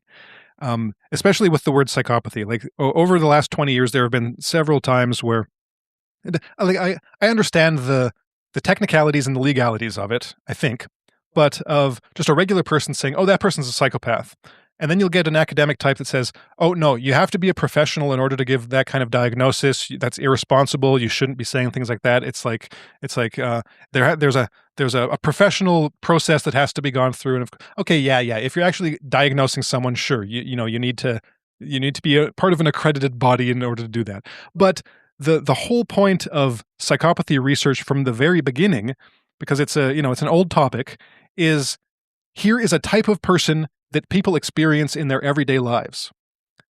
People notice these people in their lives and they say, "Oh, there's something weird about this person. This person has an identifiable difference than the other people in my life." So scientists come along, like Cleckley, and say, "Oh, well, let's analyze this. Let's see if we can understand this phenomenon better, understand this person." But it starts from real life. Like even Cleckley, it starts from personal experience. It starts from him being like, "Oh, I've got these patients.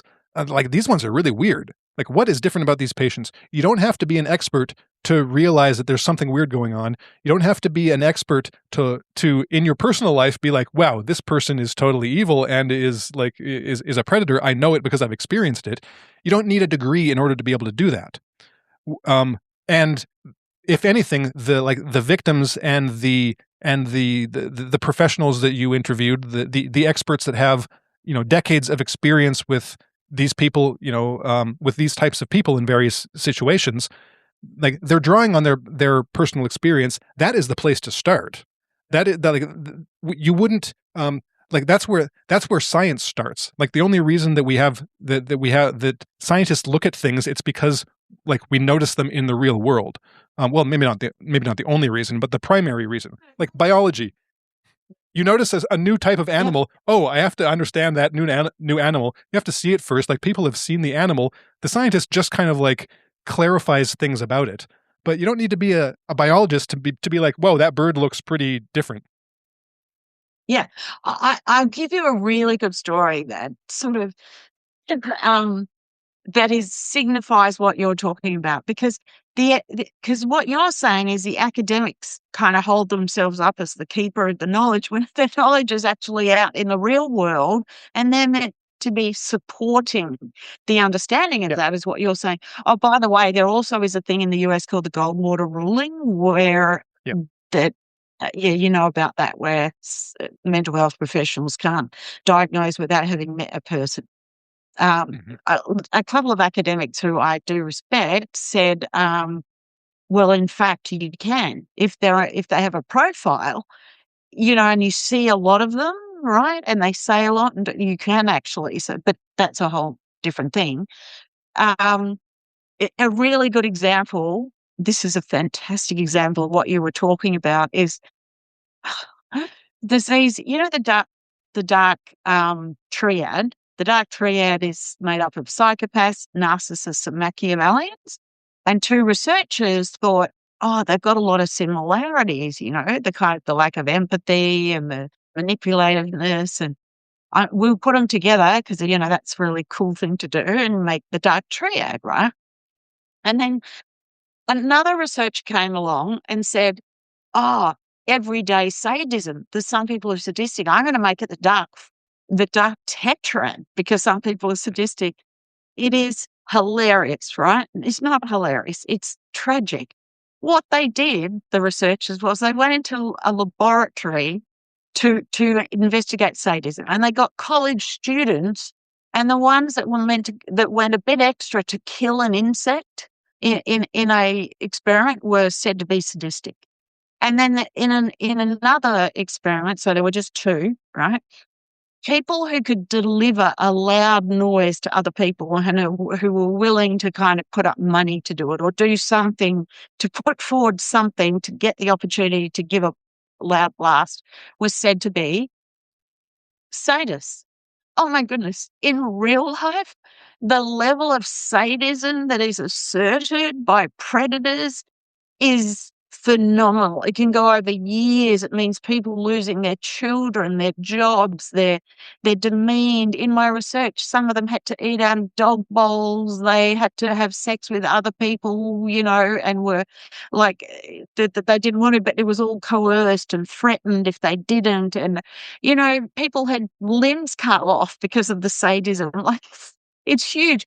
These academics, instead of looking at what's going on in the real world and really understanding it, because guess what? None of the personality researchers have ever, right? None of the academics researching narcissism or psychopaths or dark tree have ever actually gone to real people in the real world and said, oh, I'm going to do a research project actually finding people who work with these people, right, outside jail. These experts work.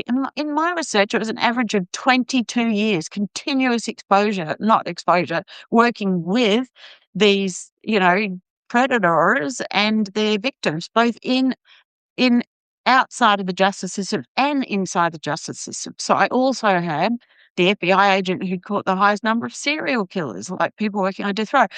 So it's all high functioning and the ones with not as good impulse control.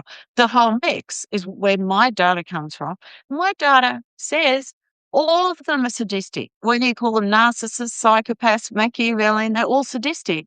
But these people, based on, I'm getting overly excited here because it's so insulting. It's so insulting to those of us who've been subjected to the sadism over decades, right? In my case, it was my mother. And some of the sadistic, I couldn't get out of it.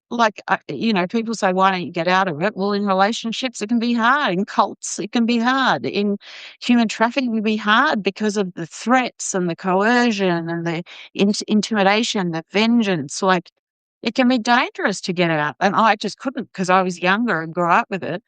But how insulting for all of these people who've experienced all this by these people saying with insects and with a loud noise saying, oh, they're sadistic, but none of the others are, right? Every single one of my experts who worked outside of the justice system with predators and their victims, everyone said they're all sadistic, right? But no, our whole world is now talks about dark tetrad and everyday sages, and yet again we've been led astray, right, in terms of how to see them. Was it innocent? Was it done on purpose? Who knows? But it's not correct. And, the academics will say, oh, she's only done one study and she can come out and say all this. I'm sorry, none of the academics have actually looked at every field studying people who actively violate social norms and harm and disadvantage others by conscious choice. They haven't looked at all the data. So I have done a much broader examination of the field than any of them have done. So yes, it might be one study, but it's broader and deeper. Sorry, I get really passionate when victims are misrepresented in such a way that it makes it hard for other people to see and to prevent harm in others. It's just not okay. But I just thought that was a good example of what you were talking about, where the academics, instead of going to the real world and taking their information from the real world, don't you think that's a good example where they've just kind of gone down their own track and it just doesn't reflect the real world? And because the disparity is so great between the everyday reality that people just experience in their everyday lives, which should be the basis for research, and then this kind of antiseptic, university lab version of trying to replicate that situation amongst a group of college students. It's when you were describing that, the way I was thinking about it is, it's all fine and good for college students, setting up their experiments to try to, do something like that, to get an idea for how it is to, to do a lab experiment, right? To do an experiment. But to assume that you're going to get anything useful out of that is kind of, I'd say kind of naive, kind of misguided, because it's not a real world situation. You're not really researching the thing as it exists in the real world. What would be really interesting is, okay, you take you take college students and based on the insights you have from real life, try to figure out, okay, which of these college students are actually sadists. Is the insect test a way of doing that? But in order to do that, you have to have a pre-existing measure to compare to. You can't just say, oh, this person likes killing insects more than the other, therefore he's a sadist. No, you have to be like, okay, well, this person likes killing insects more, and it turns out in his real life he is a real sadist. But you can't do that to college students, right? You can't get into their personal lives and try to see if they're if they're an actual sadist. Like it's difficult. So it's just totally misguided, I think, on all levels. The place to do that research is where you have access, and where you have access is the people who have access to people like that, which is like the people that you talk to. And yeah, it really is a tricky situation for that reason. But I think like your research shows that it's possible, that you can bridge these worlds. You can actually,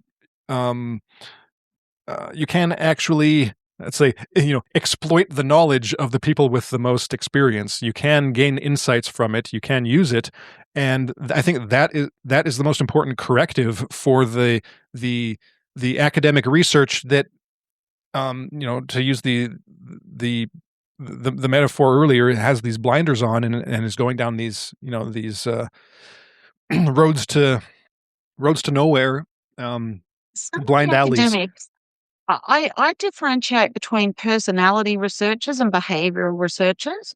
Personality researchers, narcissism, Machiavellianism, dark triad, etc. The behavioral ones very specific. So some of them looking at cults, the behaviors in cults, some looking at the behaviors in coercive control. And some of the behavioral researchers actually have gone to targets or victims and got information from them. So I do want to differentiate, right? Yeah. Because it's the personality researchers just have not done that, because again, some of those key people are themselves predators. They don't want the information to come out.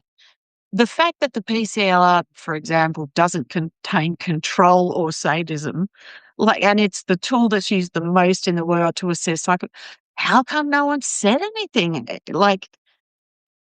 Because there are a group that support that model. That's why I had to be out of the scene to be able to comment on it. You just get, well, Bob Hare has litigated against, people who have tried to challenge him. So, some of them make it really difficult.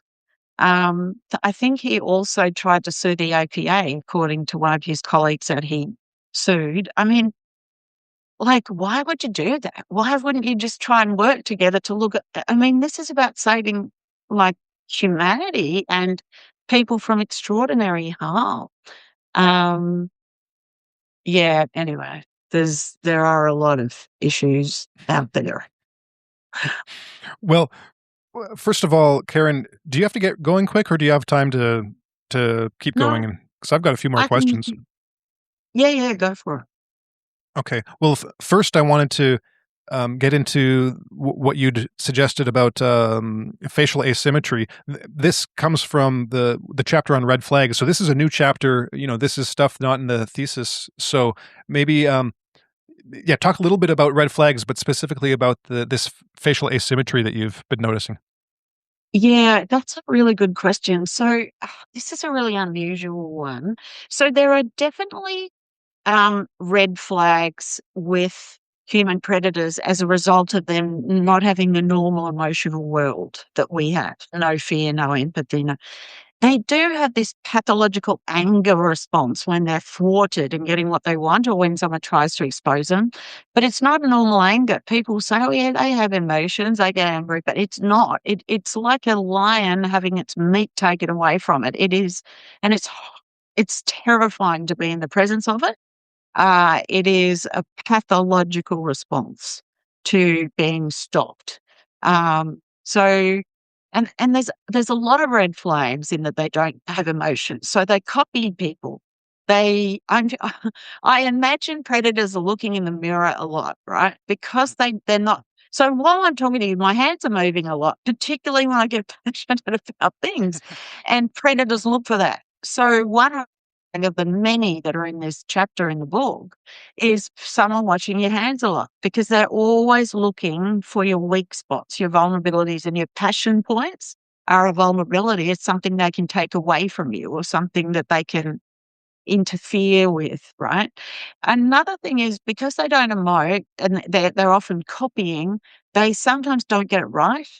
And you can see a mismatch between their emotional response and the subject area. And a number of the doctors in my research said that too, that they can see that the response just wasn't right for the delivery of news, for example, that someone had cancer, right? Their partner there was just nothing.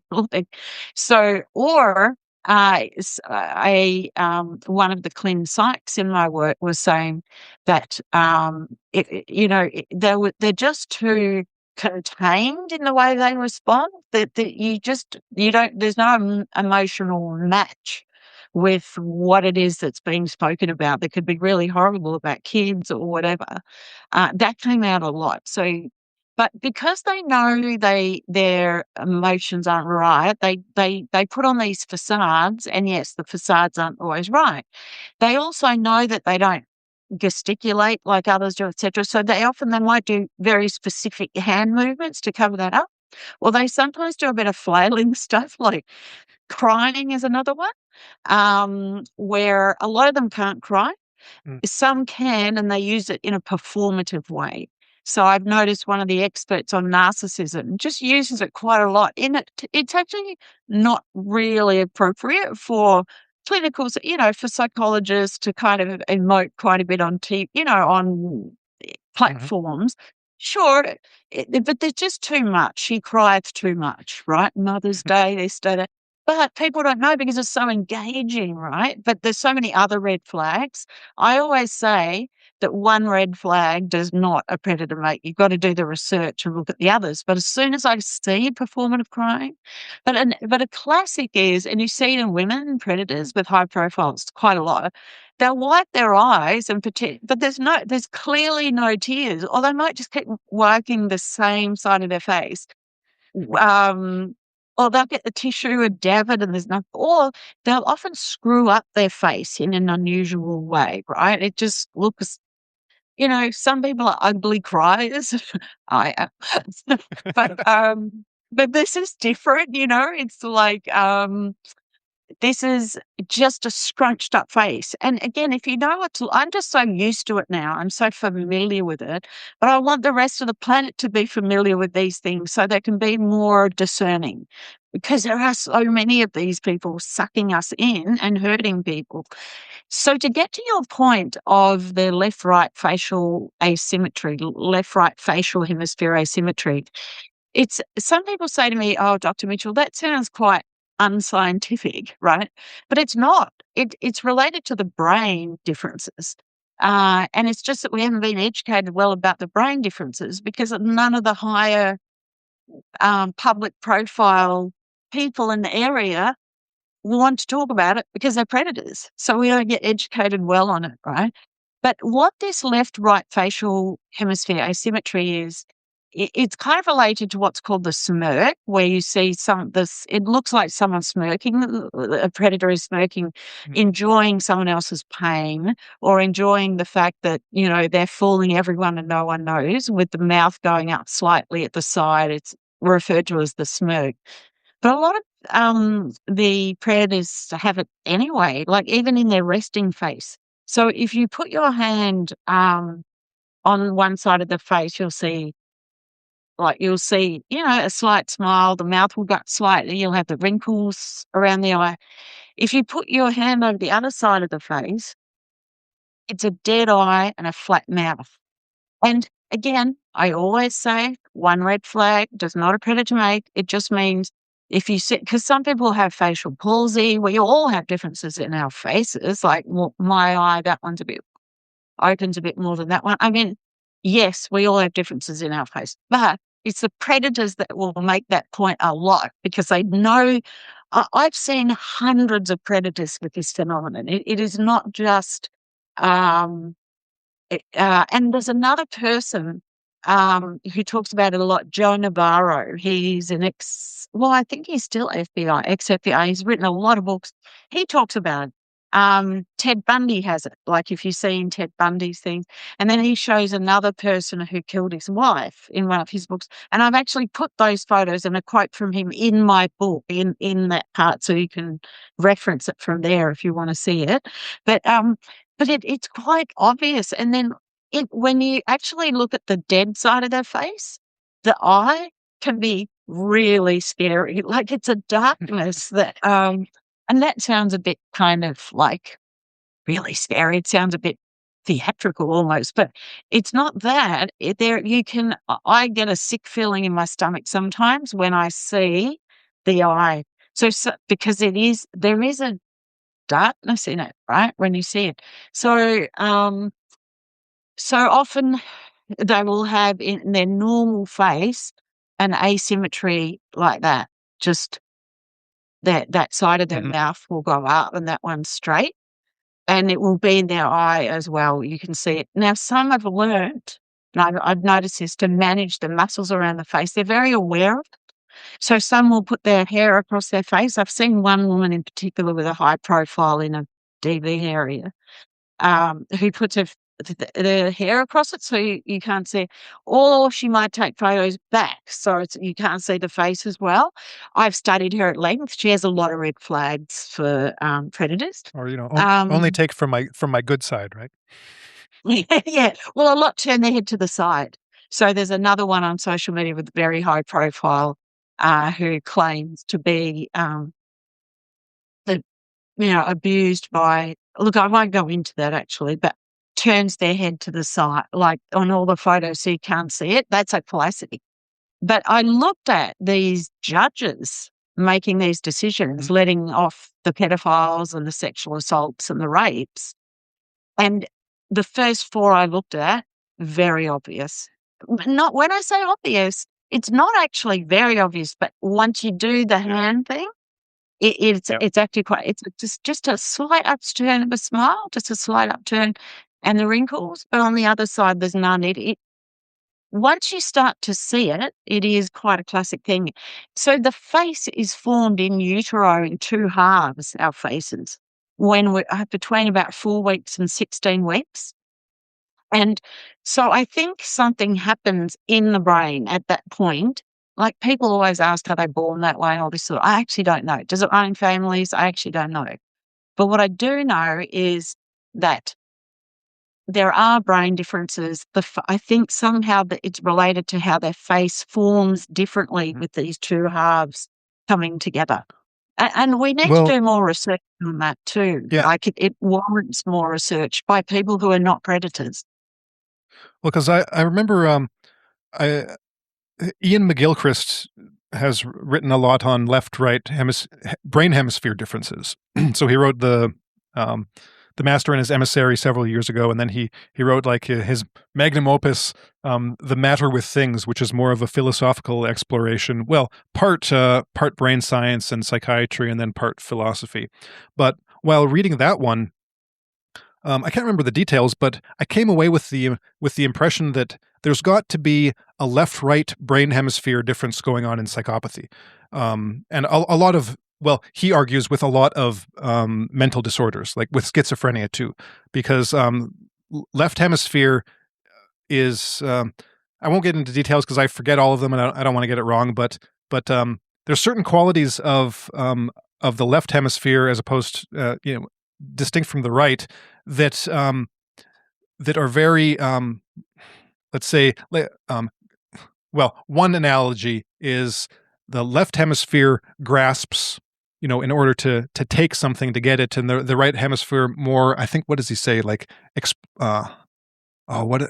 can't remember what the right hemisphere analog would be, but basically there are different let's say proclivities of each brain hemisphere. And when you read off some of the descriptions that he comes to with the left hemisphere and some of the conclusions he comes to, very compatible with, let's say, some like predatory behaviors. And those brain differences will manifest in all kinds of different ways. Like I said, schizophrenia is one of them, with like a highly analytic and order oriented and pattern finding, but in a idiosyncratic kind of way, right? It's very different, but there are some similarities. There are some similarities. So I was wondering if when I was reading that, I was saying, okay, well, it seems like in a lot of psychopathic type behaviors and personalities, there's got to be some kind of left hemisphere versus right hemisphere thing going on, and that would express itself in the two hemispheres of the body, not just not just the face. So maybe that would have something to do with it, with the development of facial features as well. Well, and over time, because throughout development, like throughout child development and then into adulthood, your face acquires certain additional features based on what you do with it, right? So that's why you get you get the what do you call them, the crow's feet, or and then the lines on the forehead and smile lines and all this stuff. If you never smile and you never move your eyes, you're not going to gain that all of those features. And this is something that another Polish psychologist, Dabrowski, also wrote about. He thought that you could tell a lot about a person from their face, and that one of so he had a photograph, kind of almost like almost like a Rorschach test, where he had a bunch of photographs of famous people and paintings and random people, and he'd basically get get patients to look at those faces and see which they identify with more, and what what they thought about certain of these faces. And for the ones that would fall under a classification that that would include the human predators, um, he would say, well, often you would just find that deadness, that sometimes that they would seem more youthful than they were, just because they don't have the wear and tear of the emotion of like 50 years of emotions that have gone through their face, like they um so I don't know, Yes. Look, those are just some I don't, I some possible just, relationships. I'm cautious in this area about only talking about that we can Oh see yeah. and prove, right? Because sometimes people have done stuff with the faces and it's been discredited, etc. So I'm Mm. very cautious about what I say. Yep. And I will only talk about what's proven, in which is prefrontal cortex differences, amygdala differences. There's some Mhm. connectivity issues going on, definitely, around functionality. So they've done PET scans, MRIs, fMRIs, which they're looking at different things, structure versus functional, like when people are doing activity. So they're all kind of, Yep. and so some of them we have to make assumptions on, but they're very if you keep, it's very predictable if you keep getting the same results all the time. So I'm very cautious about saying anything about the face other than what Yep. I know for sure. And what I know is there are two sides of the face. There's just, and no, I have not done a statistic, it's not statistically significant. I have not done a PhD in this area. But what I have done is study thousands now of faces of predators. I mean, it's been my life's work, this work. And you can see, now, not in all of them, right? But because some, like I said, have learned to control, it's extraordinary. They've learned to control the muscles so it looks like a smile, but the eye will often give it away. Sometimes even then, they can learn to kind of squeeze it in a way but you catch them off guard. As soon as you find one image that has it, that's a big red flag, and then you go and look at all the other red flags. So I'm big Right. on because some people do get distressed and say, "Oh, well, look, I've got I've got Yeah. facial palsy, and that's real. I don't want to be seen as one of these people. And I'm really upset that you're saying this." Understandable, right? But we have not been able to see these dangerous people for so long because we've been so misled. It's now time. Like, I think my work really puts it out there in terms of here's how to see them all. And it won't take long once we're educated to not even, we see the one person and we think, oh yeah, they've got that. Let's just have a look. And besides not cerebral, but the facial palsy, it's a different look because I've been looking at thousands of these images. It is a slightly different look. It would be good if you actually I don't know if you can do this, but put onto the interview a couple of the photos just to show it. Can you do that afterwards? Yep. Like We can put those on the screen. Yeah, the ones that Joe Navarro puts in his book that I put in mine. Those two would be good. And then cover one side of the face so people can see, and the other side, that would be great.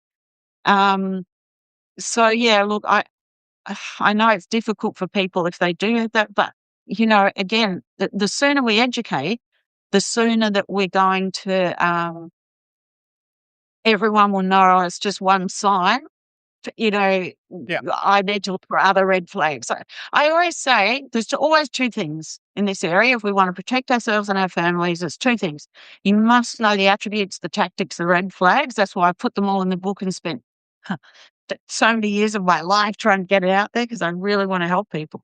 So you've got to know that, and you must do research. A lot of people just don't do the research. Like, these people are not going to come out with a sign on their head saying, I'm a predator. You've actually got to look at their behavioral patterns.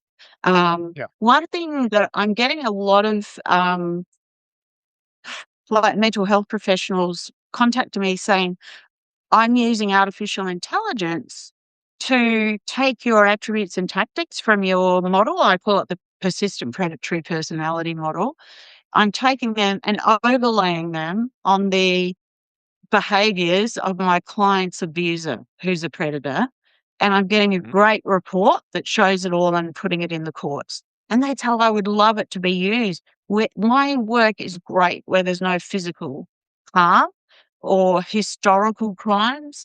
I'm actually excited. I'm speaking at the conference for the Fellowship of Criminal Analysis, like profilers in the US in a few months. And I'm excited because they're all criminal profilers. And I'm there with one that's different.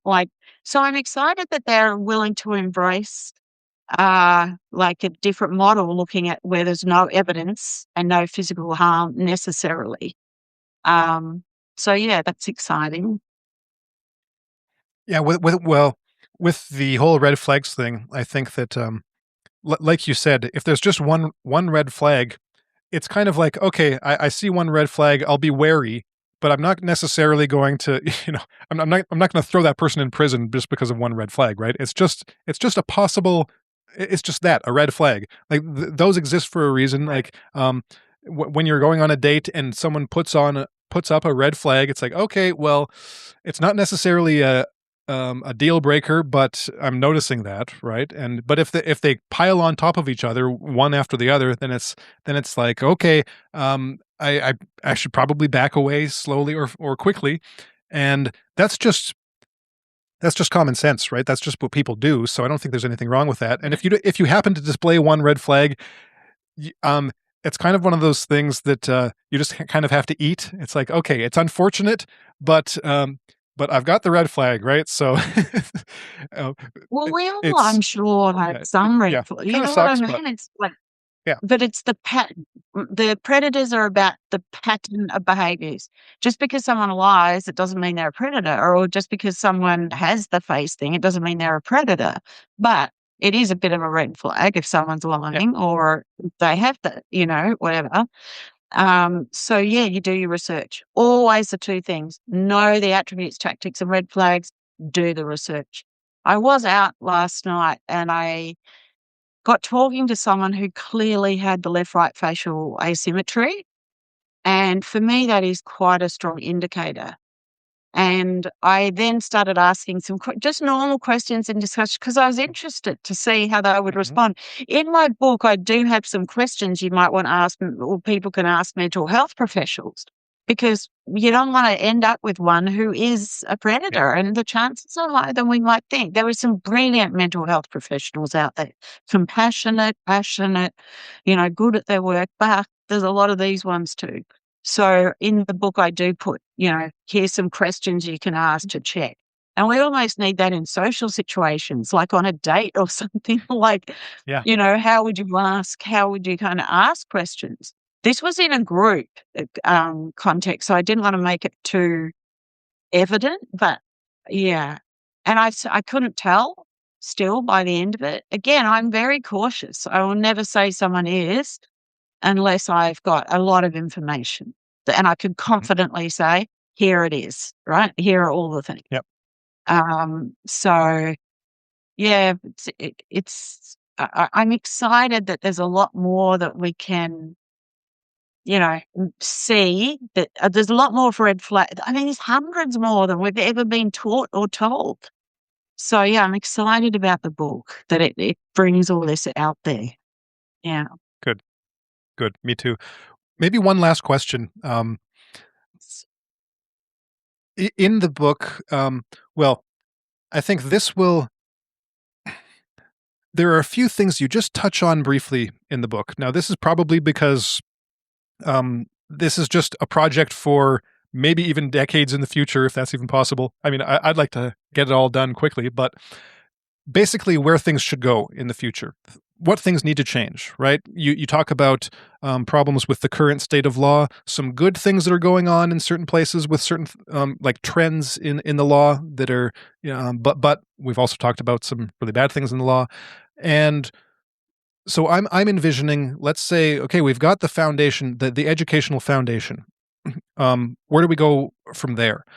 So I wanted to, well, and at one point in the book, you recommend perhaps as a starting point, looking at how people used to deal with this sort of problem, and we might be able to gain some insights in how to deal with these types of people, in the future. Because now this is something that I haven't devoted a whole lot of time to thinking about it, but I've thought about it a little bit, and I've written a little bit about it because Lobachevsky mentioned something like this in Ponerology about, well, what did people used to do? And if I look, so my take on history, and from what I've read about this, is that in the past, in some tribal societies, for instance, so these will be small tribes, however big tribes got, maybe up to like a couple hundred people at the max. But when they encountered a person like this in like the Inuit, they kind of put him on a little iceberg glacier and just set him out to sea so that they'd never see him again. Ancient or older cultures or ancient cultures, they had certain practices like exile. They would exile him from the tribe. Okay, you're on your own. If you find another tribe that's willing to take you in, great. If you die of exposure and you can't find any food, that's not our problem. Those are kind of those solutions don't really seem like they'd work in our society because we live in giant cities and it's tough to. We don't have walls and the divisions aren't really well, it's not totally analogous, but basically in olden times they tended to get rid of these people in various ways, and I would imagine well. So what Lobachevsky recommended, he didn't have very much to say about this, but what he kind of recommended a system of like early identification. So as early as possible in a kid's life, you should be looking for these red flags, and if it becomes identifiable as a problem, at whatever stage, maybe even just in adulthood, whatever, those people need to be monitored. Kind of like there are some in some countries they have. It's very rare, but they have a pretty good system of when someone's released from prison, and then they're closely monitored after that, right? In order to make sure they don't reoffend. But basically, a system of close supervision. Lobachevsky argued, maybe he was wrong about this, that even though that would cost a lot of money and have a lot of resources, you'd be saving all that money from various other costs that come along with this situation when you're not dealing with it. So that's what he thought. But really, I was wondering if you had any thoughts, or if you wanted to just brainstorm or some of the other things that you might have noticed in how people used to deal with this problem, or how how you envision how it might look in the future? Do we kind of like just create an island and put them all on there whenever we identify them? A kind of like assisted living facility where they're separated from the general population. How do you know? Is there anything that you think could work feasibly? So we're doing the easy question last. Yeah, This is the hard one yeah, because I get this a lot. Well, what do we do about it? That's a yeah, really is a really tough question, and it's true. I did do a lot of research on how they had dealt with this in other times in history, and in those hunter-gatherer communities, they did used to just oust them. But it was those just who breached social norms and didn't fit. Um, One of the problems is with us is we see the ones that might be a really good advocate or a really good, researcher or a really good surgeon, and we think, oh, does the good outweigh the bad? Well, no. It, Unanimously, my research participants outside of the um, justice system said, no, the good does not outweigh the bad. It's because there's some books like The Wisdom of Psychopaths. It makes me so cross to see titles like that because they're so dangerous. So even though they might be a good brain surgeon, they are a risk. One that I worked with a situation like this, and they threw scalpels around the room. They would pit their assistants against each other. They wouldn't come in on the weekends and stuff because they'd be playing golf, and they gave the registrars too much power to do stuff, putting patients at risk. There were just a whole lot of things that, it might be a good surgeon, but you might be the one that gets the nerve severed when the scalpel gets thrown or whatever, right? So what my participants said were, no, there's no way I would work with one. I wouldn't want to be in the military with one. So the sorts of things they would do, like in the military, is if they wanted to kill someone where they shouldn't, they would just make sure there are other people engaged, so other people wouldn't dob them in because they would be part of it. They'd get them frenzied up, and they have ways of ensuring that others are at risk when they do bad things. Right? It's a complex and very effective way of being dangerous and harming people. But in terms of what we do about it, we have to first and foremost be really clear the danger they present, right? So as mhm, we do have a clarity around and not mixed feelings or different sorts of views. And but then, yeah, would have thought maybe, yeah. And the brain scanning, like how early do their brains change? yeah, Is it from utero? We'd have to work out that. Um, but yeah, I would say the same as you, putting them out, living separately. They would do everything they could to avoid that. It would start potentially wars to do stuff like that because they will not be contained, right? So it's a huge topic to discuss. Um, And I feel quite nervous actually even discussing it because yeah. I know how The reaction it can provoke, extreme. or Correct. Yes, yeah, exactly. But I would say and the cost, the savings, like in my book, I talk about the costs in that last chapter.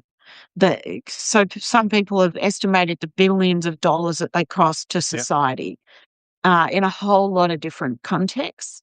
So to have them in assisted living on an island would be a good. I wouldn't want to work there. Just saying, but yeah, but I think that would be a good option. In ancient Athens, was it? I wrote about this in my book too. They would people were not allowed to be in people who got a lot of power in a particular way were not allowed to be in a political role again, not to stop them, just to uh, I mean, it was actually a really good system they had where people just couldn't muster that much control that they could start commanding defense systems like Mm, military coups and that sort of stuff couldn't happen because they just couldn't yeah. amass that a level of power. They swapped their leaders or they wouldn't. They somehow could assess someone's level of power and then they wouldn't let them in if they, if they had that. Again, not as a punishment, but as a way of maintaining democracy. Um, what other yeah, look, I don't wanna go into some of the other solutions, but that, time. But, uh, um, yeah, it is a tough one. I mean, if you look at in that last chapter, I talk about primate societies, and how they use the same techniques. They've studied different types of primates, and they also ostracize animals that harm others and that do not fit with the values of the primate community that they're part of. Um, we seem to be the only ones that elevate. Human beings seem to be the only ones in this current time that actually elevate our human predators to positions of power or allow them that and to be able to harm higher levels. Um, Well, I'll add one more idea. So this is one of the ones that Lobachevsky introduces in Logocracy. So this is his book on politics. Now, I'll just preface this by saying he's got a lot of different interlocking ideas. So this one, it doesn't exist in exclusion from the other ones. They kind of like work. I think he would argue that they work as a set. So we can't take this one in isolation. I mean, but he thought that for top positions. Now, this can extend probably, the idea can extend anywhere, to any top position, but he was specifically talking about the top leadership positions of a country, that there should be an independent body, which he called the Council of the Wise. So he basically thought that there should be an independent council of wise men. So these would be, in his mind, and just good. say men and women. Well, he was a product of his time. So okay, men and women. Yeah. um, that specifically from the now this is debatable, but he thought that they should be primarily physicians and psychologists, but good ones, and that they should have the ability to, for any candidate for those top positions, this would be like president, prime minister, um, um, secretary of defense, or like commander in chief of armed forces, whatever, in any country, that they would have full access to every candidate's entire medical history, the ability to do tests on them, to basically interview the people they know, basically do a full investigation into their personality and their mental health, and then if they turned up that this person was dangerous, any kind of human predator, they would basically say that candidate would have the option of either bowing out on their own free will, or that information becomes made public, is made public, and say, no, like this person is not qualified. Here are the reasons. And if brain scans were shown to be effective, that would be something that could be implemented in this kind of system. But like I said, that can't be viewed in isolation from the other recommendations he has. But just one idea, because he was adamant that you can't have a human predator become get to that position in politics in any country. It causes it's disastrous. It has been disastrous historically, and it's disastrous today. So that was just one thing that he recommended. Yeah, I like the idea of the Council of the Wise because what the focus is on is ensuring that we have people who are not predators as leaders. And that is what has to be the case. It's not to say that, there's still the issue of how do we deal with them, right? Which is a separate issue, but this is a leadership issue. See, none of the like, we try and assess for these sorts of people going into organizations now, but none of the tools are effective. I'm starting to think about that now in the absence of brain scanning, like what's the best way to test for. I was actually talking to someone yesterday about it who's a senior executive search person. Like, what is a way? So I'm going to start thinking about that too. Like, but I agree. We need to find ways of keeping them out of leadership, at least leadership of countries, leadership of organizations, leadership of artificial intelligence, leadership of so technology. Because right now, what we've got is entrepreneurs and people with money who are and a lot of them are predators, like just to get to where they've got to. The whole system, what is the best form of civilization to decrease the power that they have to harm, because they do harm without conscience at all. Yeah. Yes. Okay. Why don't we think further about that one? Yeah, that'll be we'll get more into that in the next talk. All right, Yeah. well, I think we'll end there. We've been going for a while, Karen, so, Yeah, we I'll have. say thank you again, and, everyone check out the book. I'll have links, to your website, your Twitter, the book. Um, is there anything else that you want to let everyone know? Any other resources or any final thoughts? Thank you. Well, thanks for having me on the show. I always love chatting to you, and thanks for your support with the book. I really appreciate it. I'm starting to do training programs now. That's the next Hmm, phase, the educational phase. And I want to have some of them available to just the general population at limited cost. So as people can just great. go in and learn and maybe do some kind of ways to view them, like practical stuff. That's what I'm really into, practical ways Good. of learning. So yeah, so that's just to let people know that's the next stage. Um, but yeah, look, yeah, thank you. Thanks so much. I really appreciate it for having me. Great. Well, thank you again, and when those training things become available, yeah, let me know, and I'll help promote them. It sounds like a great idea. Fantastic. Yeah, All great. right. Thank you. Okay. Thanks so Thanks. much. Thanks, Harrison. Bye.